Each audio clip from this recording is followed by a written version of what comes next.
हो दयाल उपदेश करे गुरु 12 भावन को।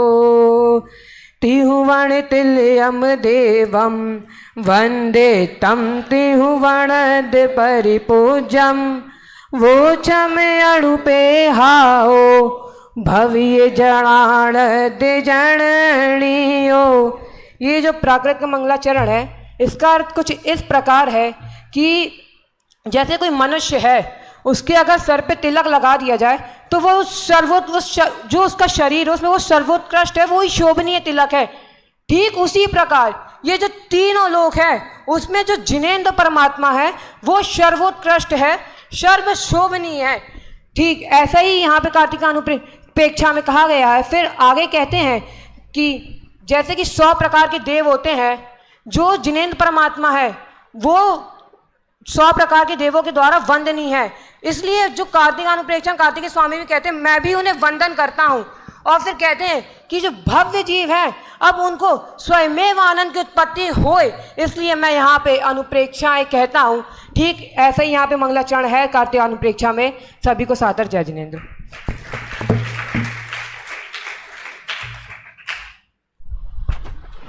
हेलो, देखो ये जो मंगलाचरण है ना, ये मंगलाचरण इन्होंने बताया कार्तिक अनुप्रेक्षा का है।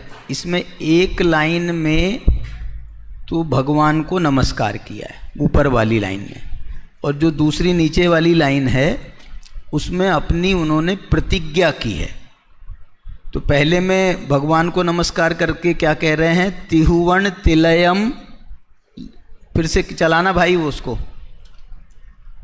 त्रिभुवन तिलयम देवम, जो त्रिभुवन के तिलक हैं ऐसे देव अनंत भगवान को नमस्कार कर रहे हैं।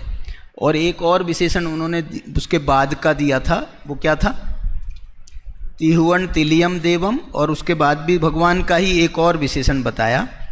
फिर नीचे वाली लाइन में उन्होंने कहा वोच्छम अणुपेहाओ। अब मैं ये देखो आ गया सामने, दूसरा है तिहुवनंद परिपूज्यम, 3 भुवन के द्वारा पूज्य। पहले तो त्रिभुवन के तिलक हैं और ये त्रिभुवन के द्वारा पूज्य हैं। और ये अनुप्रेक्षा का वर्णन कर रहे हैं। कैसी है अनुप्रेक्षा, भव्य जनानंद जननियो, भव्य जीवों के आनंद को उत्पन्न करने वाली, जननी, जननी माने उत्पन्न करने वाली है, ऐसी ये अनुप्रेक्षा है। मैं आप सभी जो अपने वक्ता हैं उनसे एक निवेदन पहले ही कर रहा हूँ कि ये भावना की गोष्ठी है, भावना की गोष्ठी भावना सहित ही होनी चाहिए। मैंने भावना के माध्यम से, अपनी परिणामों की विशुद्धि के माध्यम से हम ये प्रस्तुत करें विषय को, और उसके फल में जो है आप अलग अलग भावनाओं का वर्णन करेंगे, कोई दिक्कत नहीं है। तात्विक विश्लेषण अलग जगह है, लेकिन उसके पीछे जो भावना का तत्व है वो नहीं रहना, वो मतलब खोना नहीं चाहिए। ठीक है भाई। धन्यवाद भाई सहज को, बहुत ही सुंदर मंगलाचरण प्रस्तुत किया।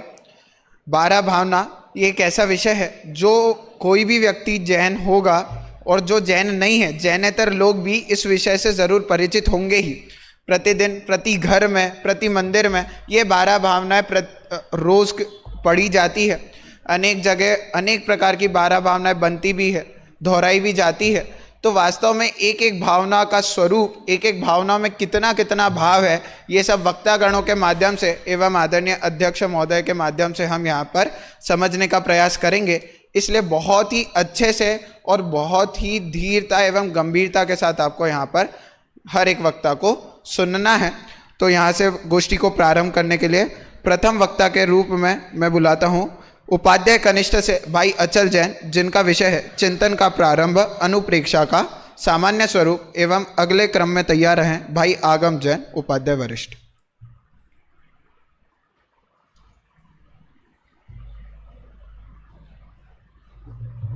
ओम नमः सिद्धेभ्य। सभा में उपस्थित सभी मोक्षाधिकारी जीवों को मेरा सादर जय जिनेंद्र।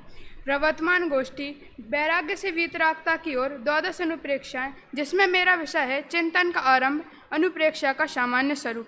तो मैं अपनी बात 4 बिंदुओं से रखूंगा, जो कि है अनुप्रेक्षा का सामान्य स्वरूप, चिंतन का आरंभ, भावना का विभाजन एवं नाम, एवं भावनाओं से होने वाला लाभ। तो सर्वप्रथम हम बात करेंगे अनुप्रेक्षा के सामान्य स्वरूप पर।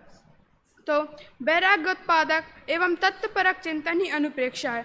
इधर आपने ध्यान दिया होगा कि वैराग्य उत्पादक तत्वपरक चिंतन को अनुप्रेक्षा कहा है, ना सिर्फ चिंतन को। ऐसा क्यों? क्योंकि चिंतन तो किसी भी चीज़ का होता है, किसी के भी द्वारा होता है। कोई पंचेंद्रिय विषयों का चिंतन करता है, कोई शुभाशुभ भाव का चिंतन करता है, और ऐसा कौन सा पंचेंद्रिय जीव है जो चिंतन ना करता हो? अर्थात हर सभी संगी जीव चिंतन करते हैं। इसलिए इधर वैराग्य उत्पादक तत्परक चिंतन को भावना कहा है, अर्थात जिस चिंतन के कारण वैराग्य उत्पन्न हो एवं तत्वों का ज्ञान जागृत हो, उसी चिंतन को अनुप्रेक्षा कहते हैं। अब बढ़ते हैं हम हमारे दूसरे बिंदु पर, जो कि है चिंतन का आरंभ। तो जो चिंतन है वह ध्यान का प्रारंभिक रूप है, और जो रुचि है वह ध्यान की नियामक होने से चिंतन की भी नियामक है। अर्थात जब हमें किसी भी चीज़ में रुचि होती है तभी हम उसका ध्यान करते हैं।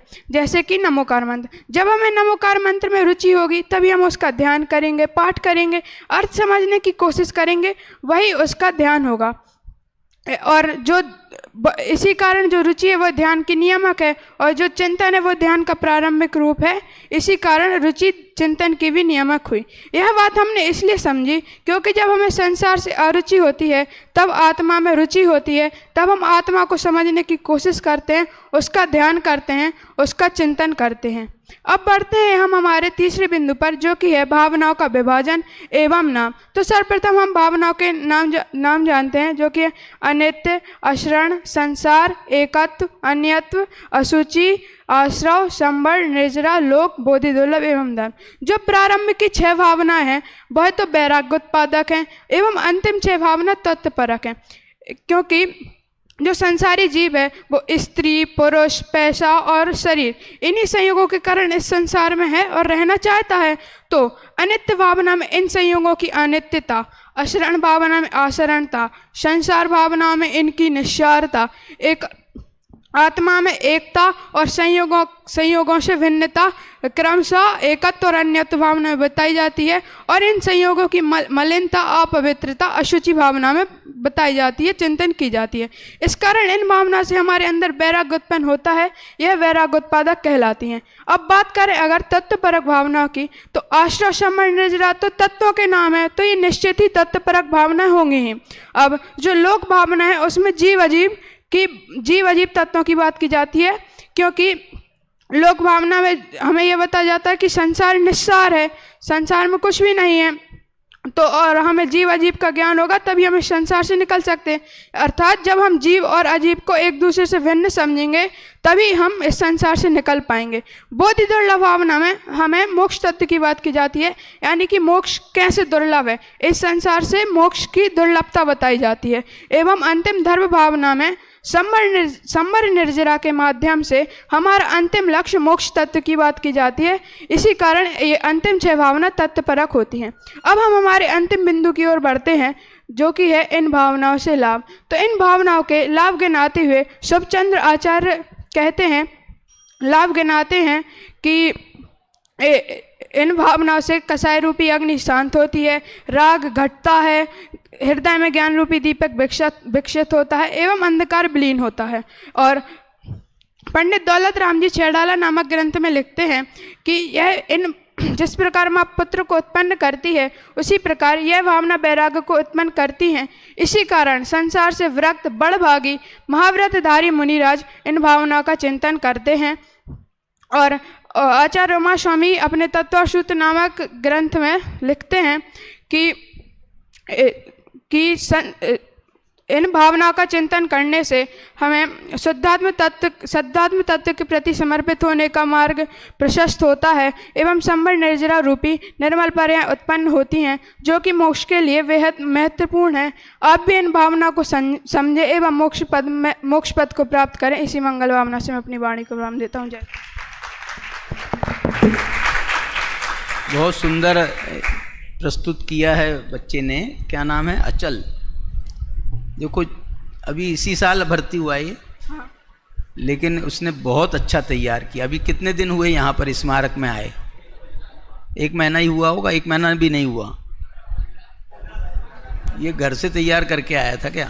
नहीं। बहुत सुंदर तैयारी है। और ये पीपीटी बनाना कहाँ से सीखा? ये PPT सीनियर्स ने बनवा दी? नहीं, मतलब पिछले हॉस्टल में बना। अच्छा, कहाँ से आए हो? कोटा मुमुक्षु आश्रम। अरे क्या बात है, बहुत सुंदर, बहुत सुंदर।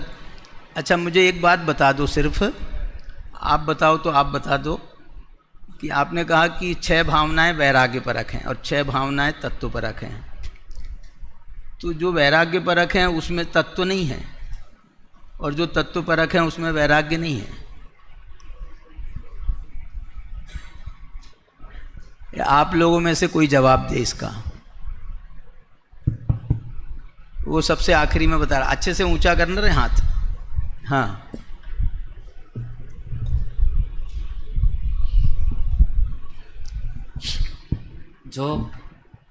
जो पहली 6 उसमें वैराग्य है, उसके साथ तत्व भी है, लेकिन उसमें वैराग्य की खाली मुख्यता है। और जो लास्ट वाली है उसमें तत्व तो है, तत्व के साथ वैराग्य तो अवश्य होगा ही होगा, लेकिन उसमें तत्व की मुख्यता है, उसे लिखा लिया हमने, उसको तत्व परक बोलते हैं उसको। इसमें वैराग्य परक में क्या तत्व है? वैराग्य में जैसे अपन स्टार्टिंग से देखें तो मतलब कि सबसे पहले अशुचि मतलब उसमें भी जो एक अनित्य आचरण से शुरू करो। तो अनित्य से देखे तो उसमें संसार अनित्य है, वो सब है।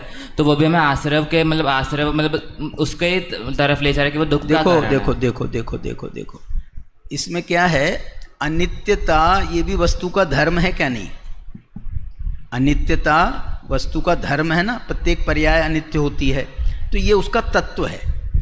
और हमको जगत में अनित्यता देख करके अपने परिणामों को उज्जवल बनाना है, निर्मल बनाना है। ये उसमें से हमने वैराग्य निकाला है कि भाई सब क्षणभंगुर है। तो इस प्रकार से जो है अनित्यता में भी तत्व है और उसमें से वैराग्य निकालना है। अशरणता में भी तत्व है। क्या तत्व है? तत्व ये है कि हम किसी जगत में किसी पदार्थ के प्रति शरणवंत ना हो जाएं। किसी की शरण में जाना ये वस्तु स्वरूप को निषिद्ध है, लेकिन फिर भी व्यवहार में हम पंचगुरु शुद्धातम अरु पंचगुरु जग में शरणों दोए ऐसा बोलते हैं। तो इस प्रकार से इसकी जो है तत्वपरकता भी है और उसमें वैराग्य भी निकालना है। ऐसे ही उसमें भी तत्वपरकता भी है और तत्वपरकता तो है ही मुख्य रूप से, लेकिन उसमें से वैराग्य निकालना है। क्या वैराग्य निकालना है? कि आश्रव को सिर्फ दुखदायी जानो या दुखा दुख फलतीय वगैरह जो है उसके अशुचि है, तो ये तो उसका वैराग्य परकता तो है ही, लेकिन उसमें से तत्व परकता तो है ही कि वो आश्रव नाम का तत्व है, लेकिन वो हमारे को छोड़ने लायक है। ये उसमें से वैराग्य भी आपको निकालना चाहिए। शाबाश।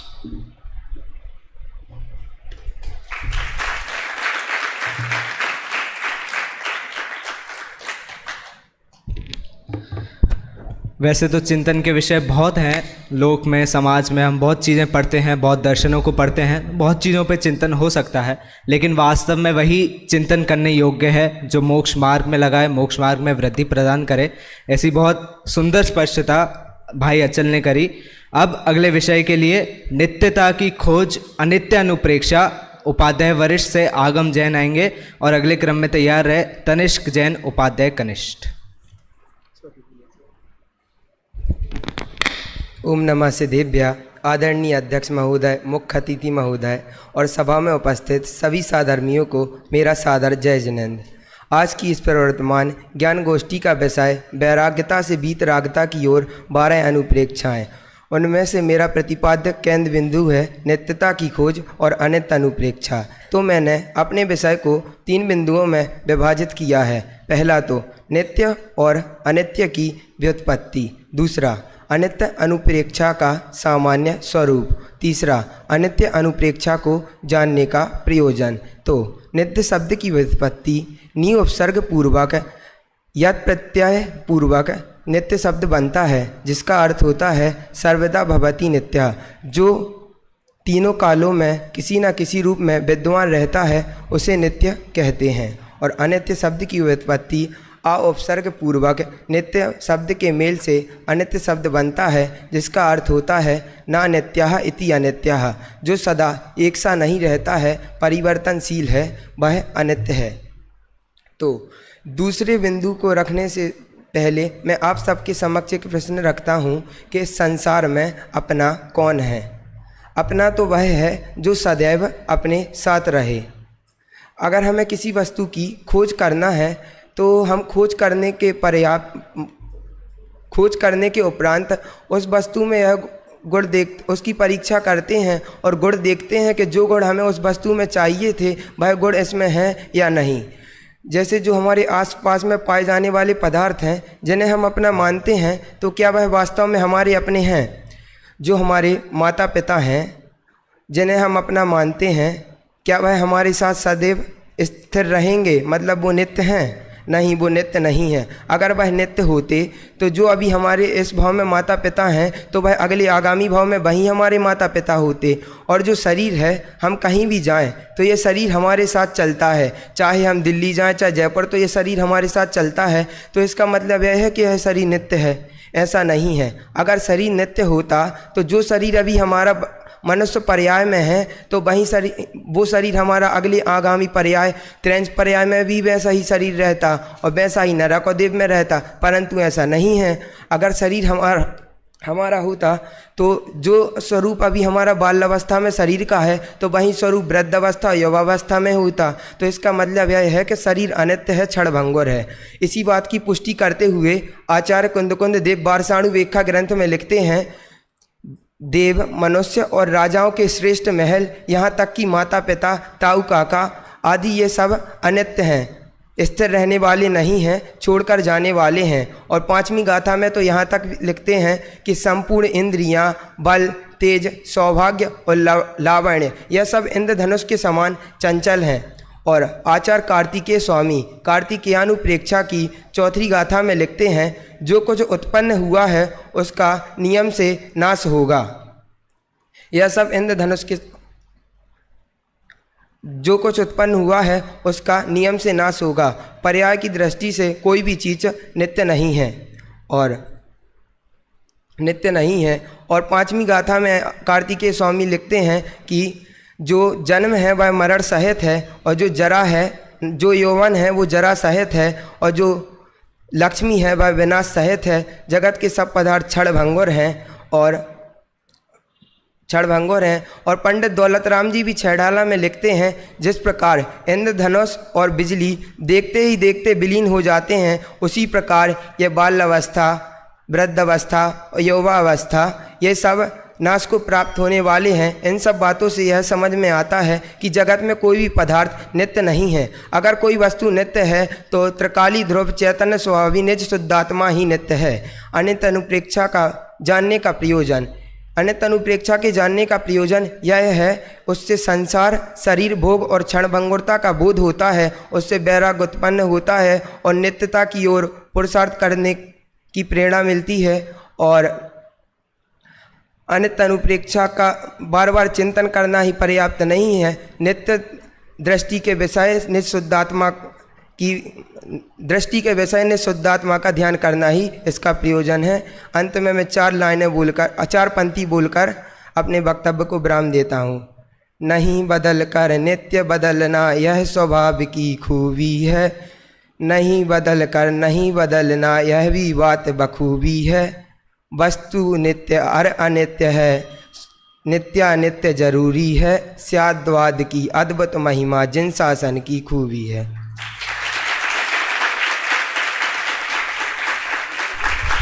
अच्छा, एक बात बताओ, अनित्य भावना है तो ये नित्य भावना क्यों नहीं है? 12 भावनाओं में अनित्य भावना से शुरू हो रही ना, तो इसमें अनित्य भावना तो मानी गई, लेकिन नित्य तत्व का स्वरूप तुमने खूब बताया है, तो फिर ये नित्य भावना होनी चाहिए था ना, नित्य भावना क्यों नहीं है? ये बोल रहा मेरे को नहीं मालूम। तुम्हारे ये बाल बड़ा अनित्य हैं कि अनित्य हैं? अनित्य। नहीं, ये बार बार नीचे सामने आ रहे हैं ना तुम्हारे। हाँ बताओ, आप लोगों में से बताओ, नित्य भावना क्यों नहीं है?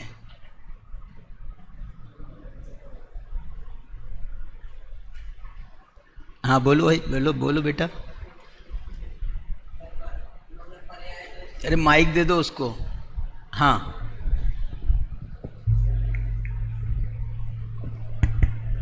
यहाँ पर अगर कहा जाए तो उन्होंने पर्याय दृष्टि को भी मुख्य रखा है, और वैसे हम द्रव्य दृष्टि से कहें तो निस्वभाव तो नित्य है, लेकिन उन्होंने इधर पर संयोगों को प्रधानता दी कि संयोग है पहले वो अनित्य है, ऐसा जानो, फिर अपने नित्य स्वभाव को जानो। क्योंकि जो पहले उन्होंने पर्याय दृष्टि से मुख्य बात की कि जो संयोग शरीर वो नहीं, प्रश्न ये है कि फिर हम कब जानेंगे? तुमने भावना 12 भावनाओं में आखिरी में रख देते तो भी चल जाता। नहीं, उसमें हमें ये भी समाहित करना चाहिए कि अनित्य भावना है तो उसमें अनित्यता को छोड़कर नित्यता की ओर अपन को बढ़ना है, इस प्रकार से हमें जानना चाहिए। क्योंकि मुख्यतः तो उन्होंने ये बताया कि पहले हम ये समझें कि ये जो शरीर है जिसे हम अपना मान रहे हैं वह अनित्य है, जो संयोग है वह अनित्य है, ऐसा जानेंगे जब ही हम अपने नित्य स्वभाव को जान पाएंगे, वरना हमें ऐसा ही प्रतीति रहेगी कि ये शरीर मेरा है, ये नित्य है। तो फिर अब रहने यार, प्रवचन करेगा क्या पूरा? अच्छा ठीक है। देखो, नित्य भावना का विषय नहीं है वास्तव में, नित्य तो भाव है, पारिणामिक भाव, मतलब जो वो हमारे आश्रय करने की वस्तु है। ये भावना तो उसके पहले की भूमिका बनाने वाली चीज है। भावनाएं जो है ना, ये वैराग्य उत्पन्न करने वाली मानी है। तो ये हमारे को उसका माने परिस्थिति क्रिएट कर देती है, और उसके अंदर फिर हम नित्य तत्व का भाव धारण करें। नित्य तत्व ध्यान का विषय है और अनित्यता भावना का विषय है। तो ये उसमें थोड़ा फर्क हम कर सकते हैं। ठीक है बेटा, थैंक यू।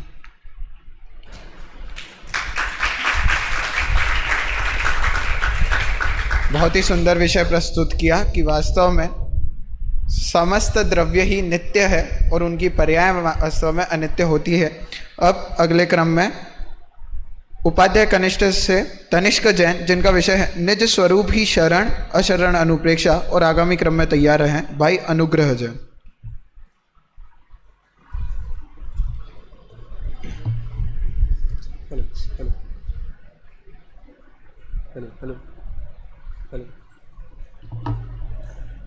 हेलो प्रणमामि वड्डे मैडम। आज की इस ज्ञान गोष्ठी जिसका विषय है वैराग्यता से वीतरागता की ओर 12 अनुप्रेक्षा, जिसमें मेरा प्रतिपाद्य केंद्र बिंदु है अशरण भावना। मैंने अपनी ये गोष्ठी मुख्यतः 4 बिंदुओं में विभाजित की है, या यूँ कहो कि इन 4 बातों पर हम विचार करने जा रहे हैं। अशरण भावना का स्वरूप, जगत का परिणाम निश्चित, तो क्या हम सच में बेसहारे हैं, और निश्चय शरण कौन। तो सर्वप्रथम गोष्ठी प्रारंभ करने से पहले एक अशरण शब्द का एक सामान्य अर्थ समझ लें। तो आ अर्थात नहीं और शरण अर्थात सहारा। समाज में सामाजिक रूप से कहते हैं नहीं, जो बेसहारा हो। सामाजिक रूप से बेसहारा किसे कहते हैं? जिस पे धन आदि ना हो, जिससे कोई पसंद ना करता हो, या जो सबके लिए बुरा हो, से बेसहारा कहते हैं, लाचार कहते हैं। तो इस बात से ऐसा प्रश्न उठता है कि जो धनादि है वो क्या सुखी है? उसको किसी के सहारे की जरूरत नहीं है। तो इस असामाजिक बात को हम धार्मिक रूप से समझने के लिए कोशिश करेंगे कि जो धनादि व्यक्ति है उसको भी शरण चाहिए, जो निर्धन व्यक्ति है उसको भी शरण चाहिए। तो असलियत में शरण कौन है, इसको आज हम समझेंगे। तो अशरण भावना को कहते नहीं, बाल को समझाने के लिए हमेशा दृष्टांत से सिद्धांत की ओर ले जाना चाहिए। तो उसका सर्वोत्कृष्ट उदाहरण मुझे मंगत राय जी की 12 भावना में मिला कि एक शब्द में दृष्टांत फिर सिद्धांत, दृष्टांत सिद्धांत। ऐसे ही काल सिंह ने मृग चेतन को घेरा भव वन में, कि जब काल रूपी सिंह ने मृग रूपी चेतन को घेरा, कहाँ घेरा? भव रूपी वन में घेरा। तो जब कहते हैं ना कि जब इस जीव को जब काल ग्रस्ता है तो कोई बचाने में सामर्थ्य नहीं है, नहीं बचावन हारा कोई। यूँ सोचो मन में कि जब सिंह ने जब हिरण को घेर लिया तो उसके मुंह से उस हिरण को बचाना अब असंभव है। ठीक है, तो जब हमें भी समझो किसी को 4th स्टेज का कैंसर हो जाता है, डॉक्टर साहब से क्या कहता है, डॉक्टर ने बोल दिया कि 6 महीने बचे हैं, फिर भी कि डॉक्टर साहब बचा लो, घर वाले बचा लो। तो उसमें कुंदकुंद आचार्य अपनी वारसाड़ु व्याख्या में लिखते हैं सग्गो हवे ही दुर्गम, कि जो स्वर्ग में इंद्र रहते हैं उनकी संपदा पता है, जिनका शस्त्र वज्र है और जिनका वाहन ऐरावत है, कई कई देव उनकी सेवा करते हैं। ऐसे इंद्र अंत के 6 माह लगते हैं। तो गुणभद्राचार्य कभी लिखते नहीं हैं कि जब गलती समझाते हैं तो कहते हैं हे निर्लज्ज, हे मूढ़, ऐसे ही इधर लेना है कि ओ भाई कहाँ तुम्हारा उनके सामने और तुम्हारा वैभव कहाँ, इतने तुच्छ वैभव में, और तुम बचने की सोचते हो। जब इंद्र नहीं बच सके तो तुम कौन होते हो बचने वाले। ठीक है, तो अब इससे प्रश्न उठता है कि जब उनको शरण नहीं है, हमें शरण नहीं है, तो क्या हम बेसहारे हैं कि हमारे घर वाले हमें नहीं बचा पा रहे हैं, हमारे डॉक्टर हमें नहीं बचा पा रहे। फिर से एक बात ध्यान देने योग्य है कि बचा नहीं पा रहे हैं कि बचा नहीं सकते हैं। हम शरण किसकी ले रहे हैं?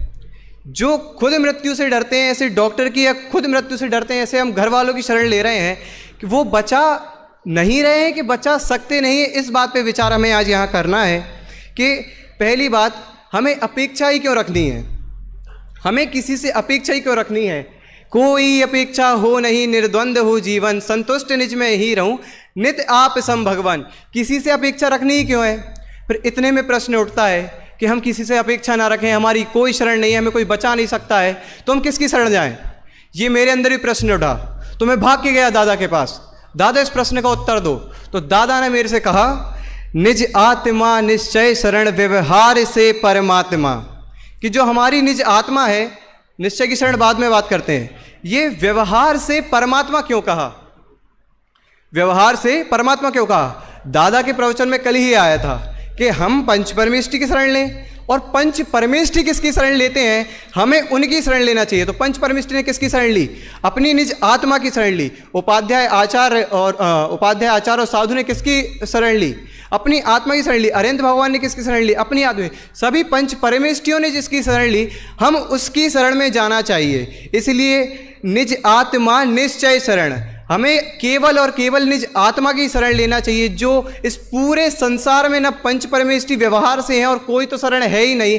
ऐसे हमें निज आत्मा की शरण लेकर इस संसार को अशरण समझना चाहिए। इसी मंगल भावना से मैं अपनी बात को विराम देता हूँ।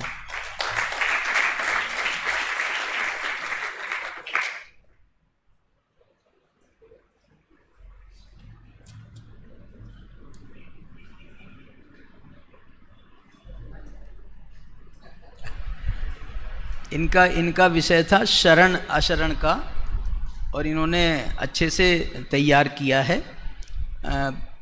बच्चे, मतलब मुझे ये लगता है कि आप लोग जो हैं, तुम कहाँ से आए हो बेटा? ग्वालियर। नहीं, मौ से तो आए हो, सभी मौ से आते हैं। नहीं, तुम ये बताओ, तुम कोई विद्यालय में पढ़े हो पहले? ढाईदीप शिक्षण संस्थान इंदौर। शाबाश। कितने साल पढ़े? 3 साल। शाबाश। देखो, ये जो पहले से तैयार होकर के आते हैं ना, उनकी जो निखार है वो अलग दिखाई देता है। लेकिन इन लोगों के बाल वहाँ कटवाते नहीं थे कि तुम्हारे यहाँ बाल? सबके बाल ऐसे रीछ जैसे हैं, नाई बुलाना पड़ेगा यहाँ पर। चलिए, बहुत अच्छा विषय प्रस्तुत किया आपने, आपको बहुत बहुत धन्यवाद।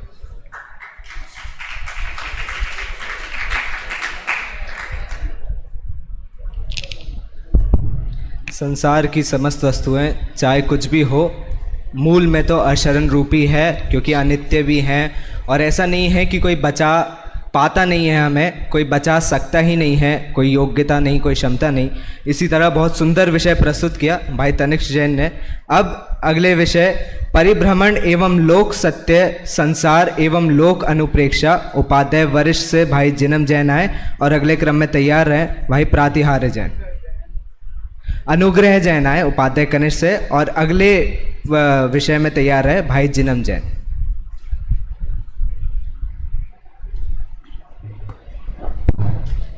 संत शरणमिति संसार, परिभ्रमणी संसार है। वंदितु सर्वसिद्ध सामान्य मंच एवं सभी भावी सिद्धों को मेरा सादर जय जिनेन्द्र। तो आज की इस प्रवर्तमान गोष्ठी में मेरा प्रतिपाद्य विषय है परिभ्रमण एवं लोक सच, संसार एवं लोक भावना। सर्वप्रथम हम ये जानते हैं कि संसार माने क्या, संसार भावना माने क्या।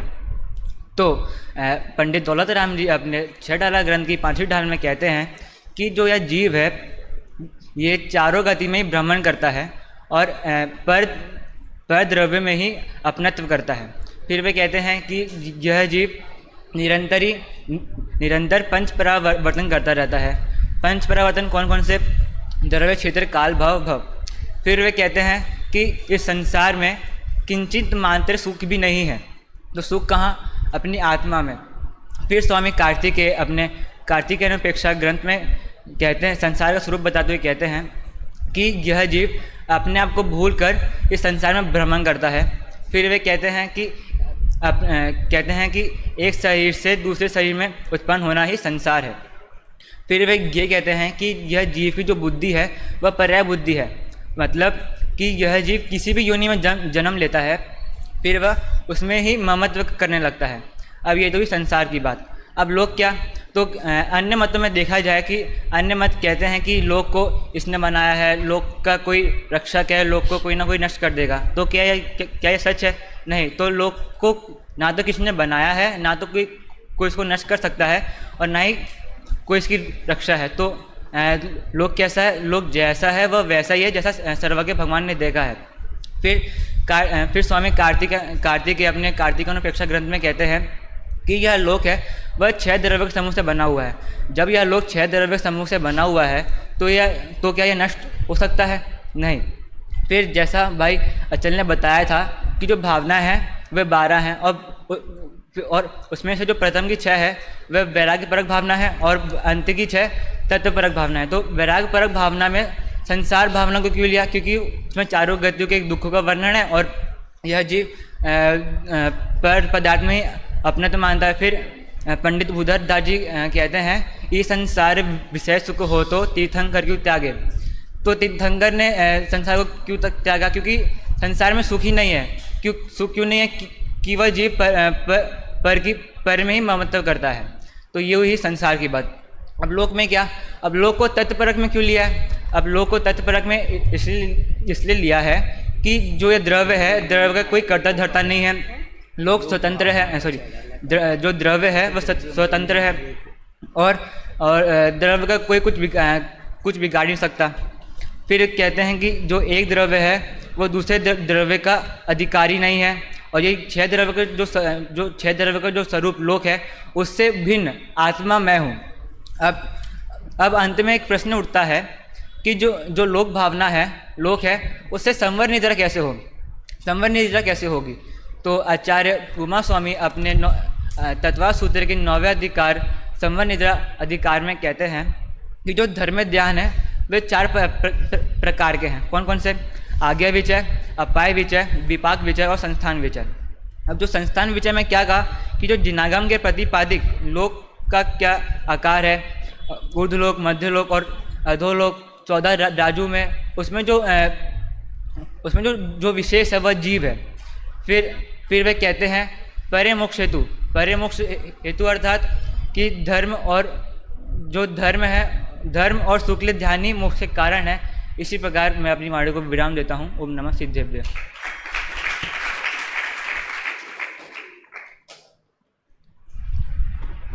मेरे को ये समझ में नहीं आया कि आपको 2 भावनाएं दी थी, संसार भावना और लोक भावना। आप ये आश्रव और संवर निर्जरा पे भी पहुंच गए, तो इसकी कोई ज़रूरत थी क्या? तुम्हारे पास में 2 भावनाएं थी, उसका मैटर कम था क्या? संसार भावना और लोक भावना का। चलो ठीक है, सॉरी। अब ये बताओ मेरे को, संसार भावना में और लोक भावना में बेसिकली अंतर क्या है? हमको तो लोक बोलो या संसार बोलो, दुनिया बोलो, विश्व बोलो, सब एक अर्थवाचक लगते हैं ना। संसार भी उसी को कहते हैं। वो तुम्हारा एक ग्लोब बनता है ना भूगोल का, उसमें भी लिखा रहता है संसार। तो जो है संसार और लोक में क्या अंतर है? संसार में यह है कि जो जीव है वो चारों गति में भ्रमण करता है और संसार में चारों गतियों के दुख का वर्णन है। और लोक में ऐसा है कि जो लोक है उसमें विशेषता वो द्रव्य की बात की गई है। जो द्रव्य है स्वतंत्र है और वो द्रव्य किसी का कर्ता धर्ता नहीं है, इस प्रकार से। देखो हमारे यहाँ पर जो है ना, ये क्या बोलना चाहिए, अपनी जैन धर्म की, जैन दर्शन की अपनी टर्मिनोलॉजी है। वहाँ पर जो है लोक में क्या चलता है वो एक अलग बात है, लेकिन हमारे यहाँ पर संसार जो है वो अलग कहा है और लोक अलग कहा है। संसार किसे कह रहे हैं? वो कह रहे हैं ये जो जीव संसरण करता है ना, परिभ्रमण करता है। संसार भावना में 5 परावर्तनों का वर्णन है। 5 प्रकार के परावर्तन है, द्रव्य क्षेत्र काल भाव भव। तो वो 5 प्रकार के परावर्तन करता है, 4 गतियों में भ्रमण करता है। इसका नाम ये वैराग्य उत्पादक है कि हम 4 गति में भ्रमण कर रहे हैं, ये वैराग्य उत्पादक हो गई। लोक भावना, लोक माने क्या होता है मालूम? लोक की व्याख्या बताओ, कौन बताएगा? लोक किसे कहते हैं? लोक किसे कहते हैं? परिभाषा बताओ लोक की, बोलो, बोल जोर से।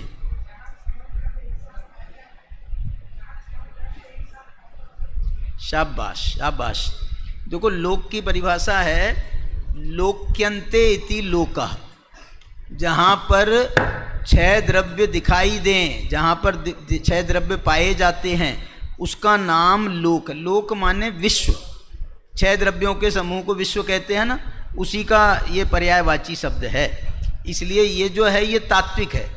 माने आप ये समझ लो, आश्रव भावना, संवर भावना, निर्जरा भावना, ये भावनाओं के माध्यम से तो 7 तत्वों का वर्णन है, और ये लोक भावना के माध्यम से 6 द्रव्यों का वर्णन है।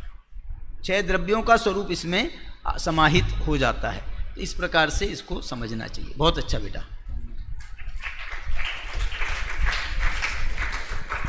बहुत ही अच्छा विषय प्रस्तुत करने का प्रयास किया। अब आगामी क्रम में उपाध्याय वरिष्ठ से जिनम जैन, जिनका विषय है एकता और एवं स्वतंत्रता, एकत्व एवं अन्यत्व अनुप्रेक्षा, और आगामी क्रम में तैयार रहें भाई प्रातिहार्य।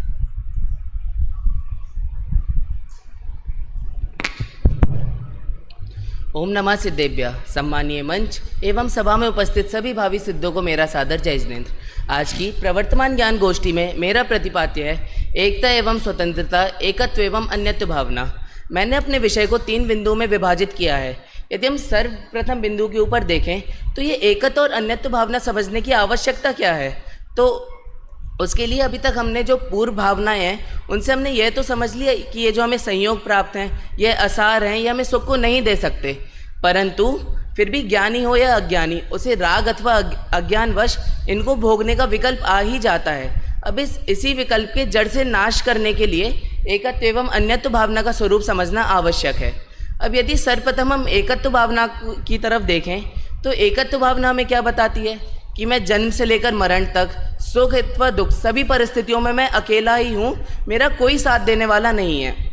अब इसमें दादा अपनी अनुशीलन में साथ के लिए कुछ लिखते हैं कि यह जो साथ नामक चीज़ है ये इस दुनिया में एग्जिस्ट ही नहीं करती। मतलब हमें तो मात्र संयोग ही प्राप्त होते हैं जिनमें हम मदद अथवा सहयोग की व्यर्थ कल्पना कर कर दुखी होते रहते हैं। इसी के लिए भूधरदास जी अपनी 12 भावना में लिखते हैं, आप अकेला अवतरे मरे अकेला होए, यूं कबू इस जीव को साथ ही सगा न कोई।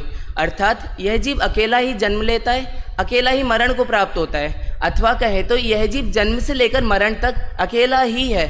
और दूसरी लाइन में वो लिखते हैं, यूं कबहू इस जीव को साथ ही सगा ना कोई। अर्थात इस जीव का कभी भी कोई भी साथी अथवा सगा नहीं है। जैसा कि अभी हमने बात की, हमें तो मात्र इस जगत में संयोग ही प्राप्त होते हैं जिनमें हम साथी की व्यर्थ कल्पना कर कर दुखी होते हैं। अब इसके बाद यदि हम एकत्व भावना की ओर देखते हैं तो इससे हमें एक और चीज़ रिलेटेबल लगती है कि अकेलापन। हमें लगता है कि ये एकत्व भावना में अकेलापन बता रही है कि मैं अकेला हूँ, मेरा कोई दोस्त नहीं है, मेरा कोई साथ देने वाला नहीं है। परंतु नहीं, यह जो एकत्व भावना है इसमें पॉजिटिव वे में बात कही गई है कि मैं अकेला ही बहुत हूँ। अर्थात मेरे खुद के अंदर इतनी शक्ति है कि मुझे किसी अन्य की ज़रूरत नहीं है। अब यदि हम इस एकत्व भावना में एकता की बात करें तो हमारी आत्मा कैसी है? ये अनंत गुण और अनंत शक्तियों का पिंड है, परंतु फिर भी वह बिखर कर अलग अलग नहीं होते, वह एक रूप आत्मा में विद्यमान है। यही इस एकत्व भावना की एकता है। अब यदि हम अन्यत्व भावना की बात करें तो अन्यत्व भावना और एकत्व भावना, इन दोनों में कुछ ज़्यादा डिफरेंस नहीं है। दोनों का एंड तो आत्मा ही है, परंतु एकत्व भावना में आत्मा की मुख्यता से बात करी गई और अन्यत्व भावना में जो शरीर आदि बाह्य पदार्थ हैं इनकी वो मुख्यता से बात करी गई कि मैं हूँ ये, और जो सब पुद्गल आदि समस्त शरीर आदि पदार्थ हैं यह मुझसे पूर्णतः भिन्न है, इनमें मेरा अंश मात्र भी नहीं है। अब इसी बात को कहते हैं कि ज्ञानी हो या अज्ञानी, उसे एक बार को यह लग जाता है कि भले ही ये जो संयोग है ये अनित्य हैं, दुख को देने वाले हैं, परंतु हैं तो मेरे ही ना। तो अब इसी बात के निराकरण के लिए कहते हैं कि जो व्यवहार के बल से जो ये विचार उसके मन में आ गया, उसी के निराकरण के लिए यह जो विचार उसके मन में आ गया, अब इसी के निराकरण के लिए जो वो प्रति समय प्रयास करता है वही उसकी अन्यत्व भावना है।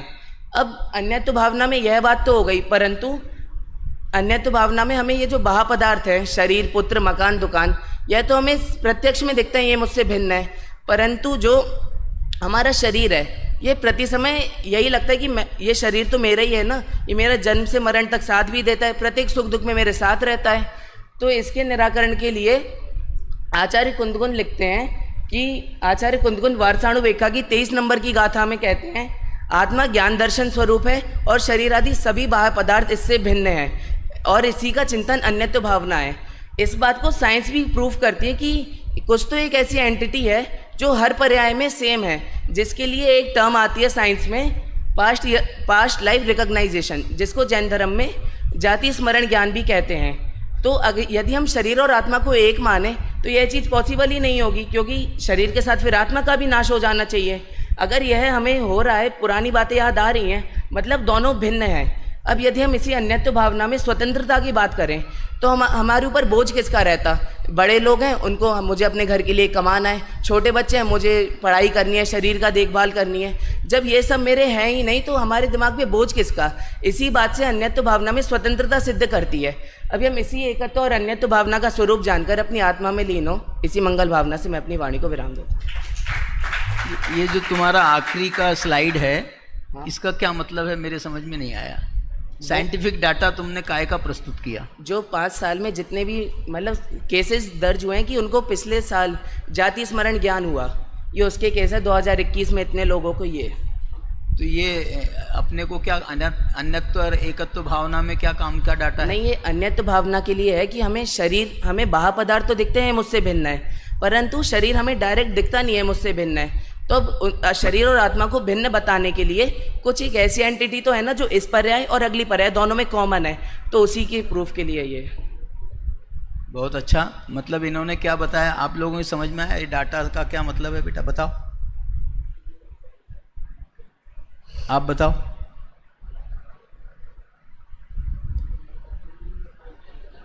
माइक दो बेटा, इसकी आवाज कमजोर है।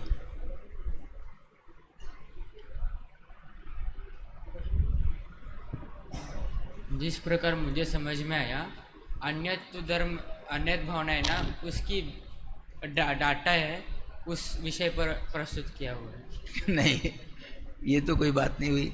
तुम कहाँ, महाराष्ट्र से हो? कर्नाटक से। अच्छा, कर्नाटक से। तुम्हारे बेंगलोर से आ रहे हैं हम।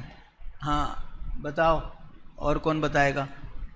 मैं क्या बोल रहा हूँ, मैं जो है ना, जो हाथ ऊंचा करेगा ना उससे नहीं पूछूंगा, बाकी सबसे पूछूंगा।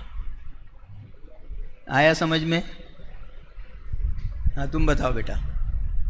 हाँ तुम्हारे सामने वाला, हाँ ये खड़ा हो गया, ये तुम नहीं, तुम्हारे सामने वाला।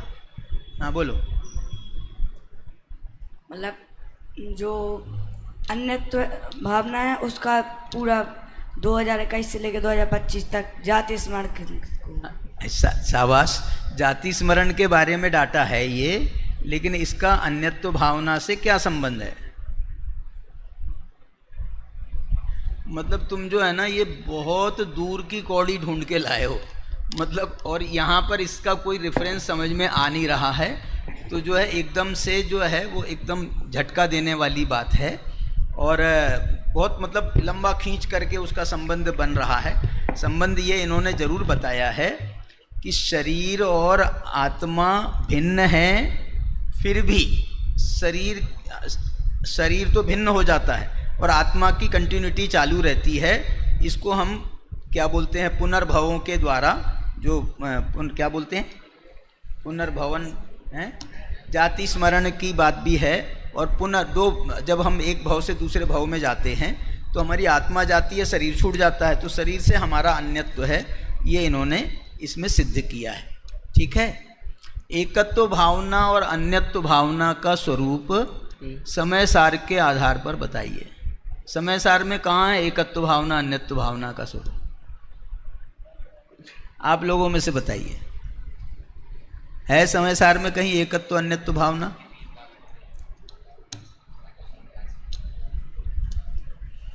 हाँ तुम बताओ बेटा, बोलो।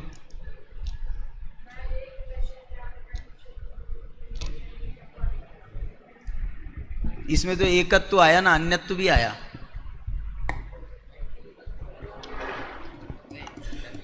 ये कौन सी गाथा है ये? मैं एक दर्शन ज्ञान में, चलिए हाँ तुम बताओ बेटा पीछे से। समय सार का जो समय सार का क्या बोलना चाहिए, प्रतिपाद्य है, वो ही एकत्व विभक्त आत्मा है। तो एकत्व का मतलब है एकत्व भावना और विभक्त का मतलब है अन्यत्व भावना।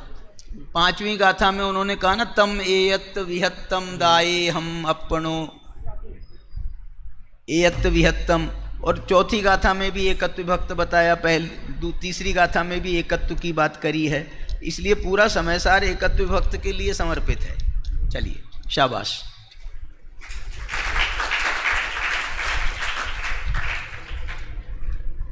ये बच्चा कहाँ से आया है, कौन से विद्यालय से, नहीं मालूम? नहीं।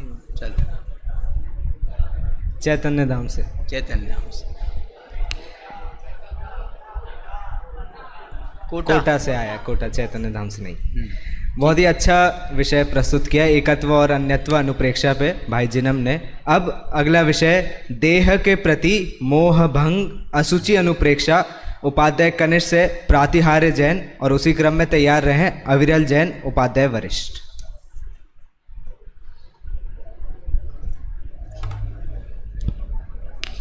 हेलो, ओम नमः सिद्धेभ्या।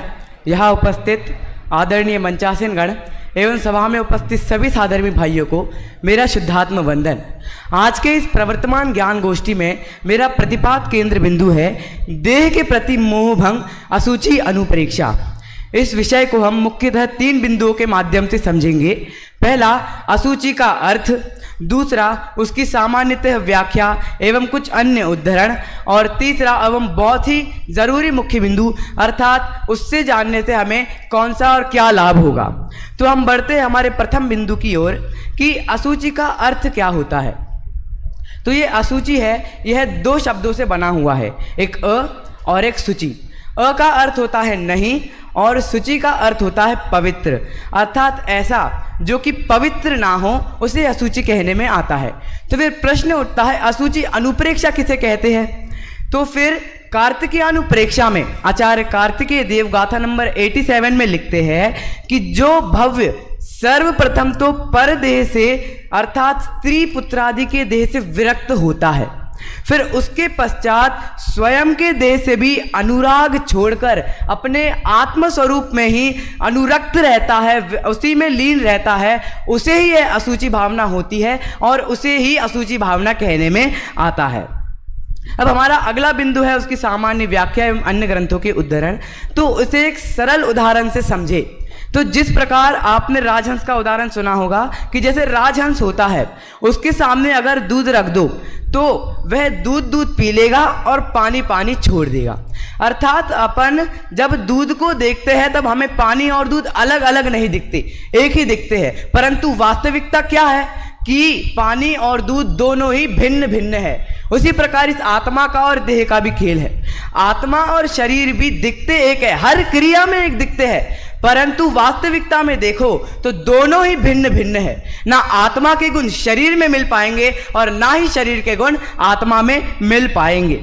और यह शरीर है 7 धातुओं से बना हुआ हमारा यह शरीर है। आज तक हमारी क्या भूल है ये हमें असूची भावना, असूची अनुप्रेक्षा सिखाती है। आज तक हमने अनंत भवों से इस असूची देह को, जो अपवित्र देह है, उसे हमने अपना माना, उसमें अपनत्व किया, और उसके कारण से बहुत बड़ी जो चीजें हैं अर्थात आत्मस्वरूप, मोक्ष मार्ग, सिद्ध दशा, अनंत सुख जो हमें चाहिए था, उस लक्ष्य से हम दूर होते गए और हमेशा ही संसार परिभ्रमण में लगे रहे।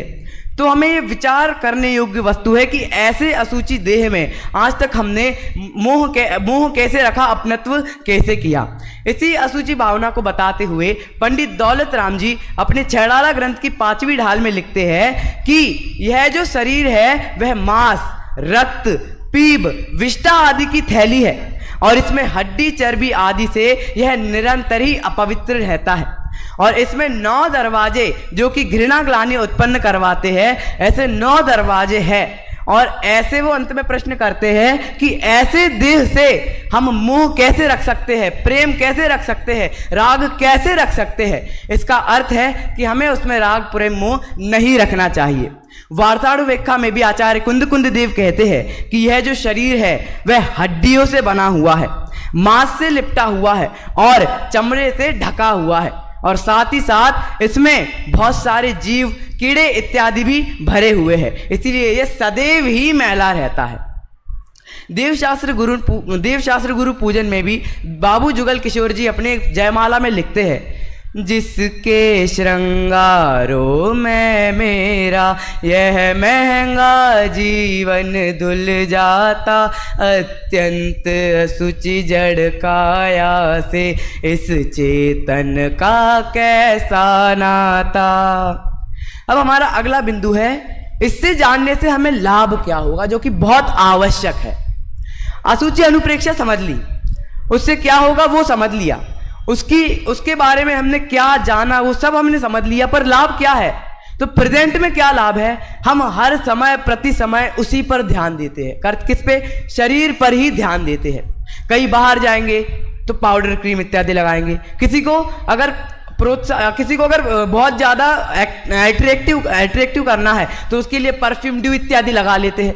जो हमारा महत्वपूर्ण समय है, यह मनुष्य भव जो कि हमें सार्थक करने मिला है, वह समय हम ऐसे व्यर्थ कार्यों में, अपने शरीर के श्रृंगारों में पूरा ही डुबा देते हैं, खत्म कर देते हैं। परंतु अगर उसी समय का हम उपयोग करें, तो अगर स्वाध्याय इत्यादि में लगाएंगे तो हम अपने आत्मचिंतन की ओर बढ़ेंगे और मोक्ष मार्ग की प्रथम सीढ़ी, ऐसे सम्यक दर्शन को हम प्राप्त करेंगे और प्राप्त करके सिद्ध दशा को भी प्राप्त करने के मार्ग पर लग जाएंगे। फिर मोक्ष मार्ग पर क्या है? यह जैन दर्शन का बहुत ही मूल सिद्धांत, ये हमें अनुप्रेक्षा सिखाती है, वह है भेद विज्ञान।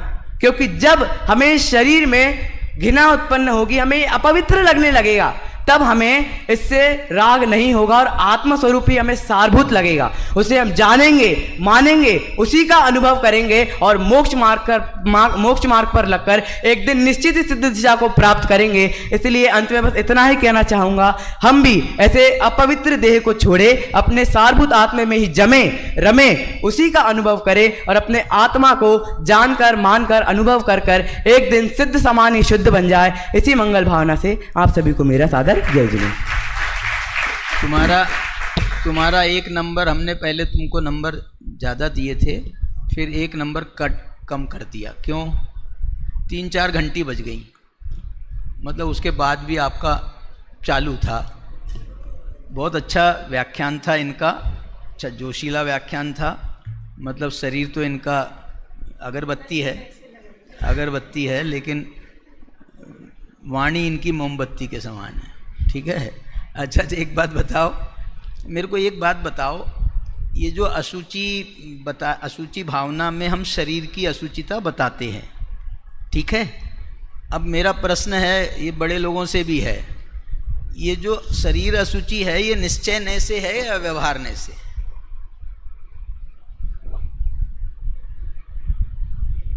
बोलो। ये बोल रहा व्यवहार से, क्यों? आके जवाब दे।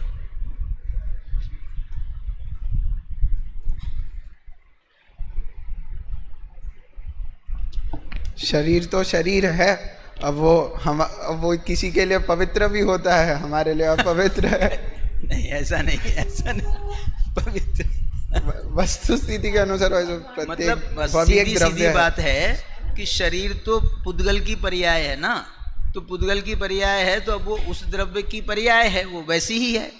इसलिए उसको हम अशुचि जो कह रहे हैं वो तो हमारे को वैराग्य उत्पन्न कराने के लिए उसकी अशुचिता को हाईलाइट कर रहे हैं। तो ये जो है वास्तव में व्यवहार नय का विषय। अब मैं दूसरा प्रश्न है कि निश्चय से अशुचि कौन है?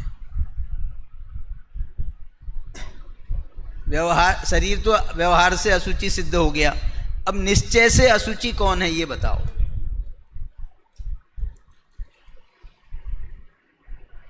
बोलो, ये बता रहा है, बोल बेटा। माइक कहाँ है? जल्दी बोलो, नहीं तो अब और कोई था ही नहीं बोलने वाला।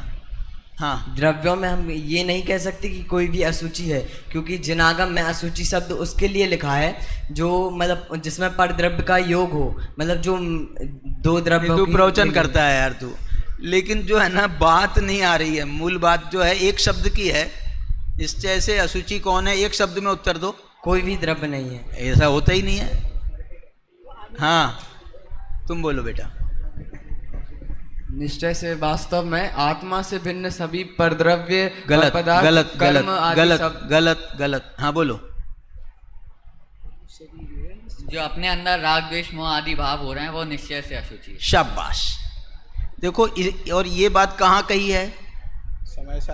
समय सार की 72 नंबर की गाथा में। अशुचिपना, अशुचि शब्द है उसमें, अशुचिपना विपरीतता ये आश्रवों का जान के और दुख कारण जान के इनसे निवर्तन जीव करे। तो इसलिए वास्तव में तो अशुचि जो है वो हमारे रागादि विकारी भाव हैं, ये अशुचि हैं, इसलिए इनको अशुद्ध निश्चय नय का विषय भी कहा है। तो इस दृष्टि से जो है ये भी हमको ध्यान रखने की बात है। चलिए, शाबाश। बहुत ही सुंदर विषय प्रस्तुत किया। अब अगले क्रम में आ रहे हैं उपाध्याय वरिष्ठ से भाई अविरल जैन, जिनका विषय है कर्म अवस्था, आश्रव, संवर एवं निर्जरानुप्रेक्षा। एवं आगे तैयार रहे भाई मंतव्य।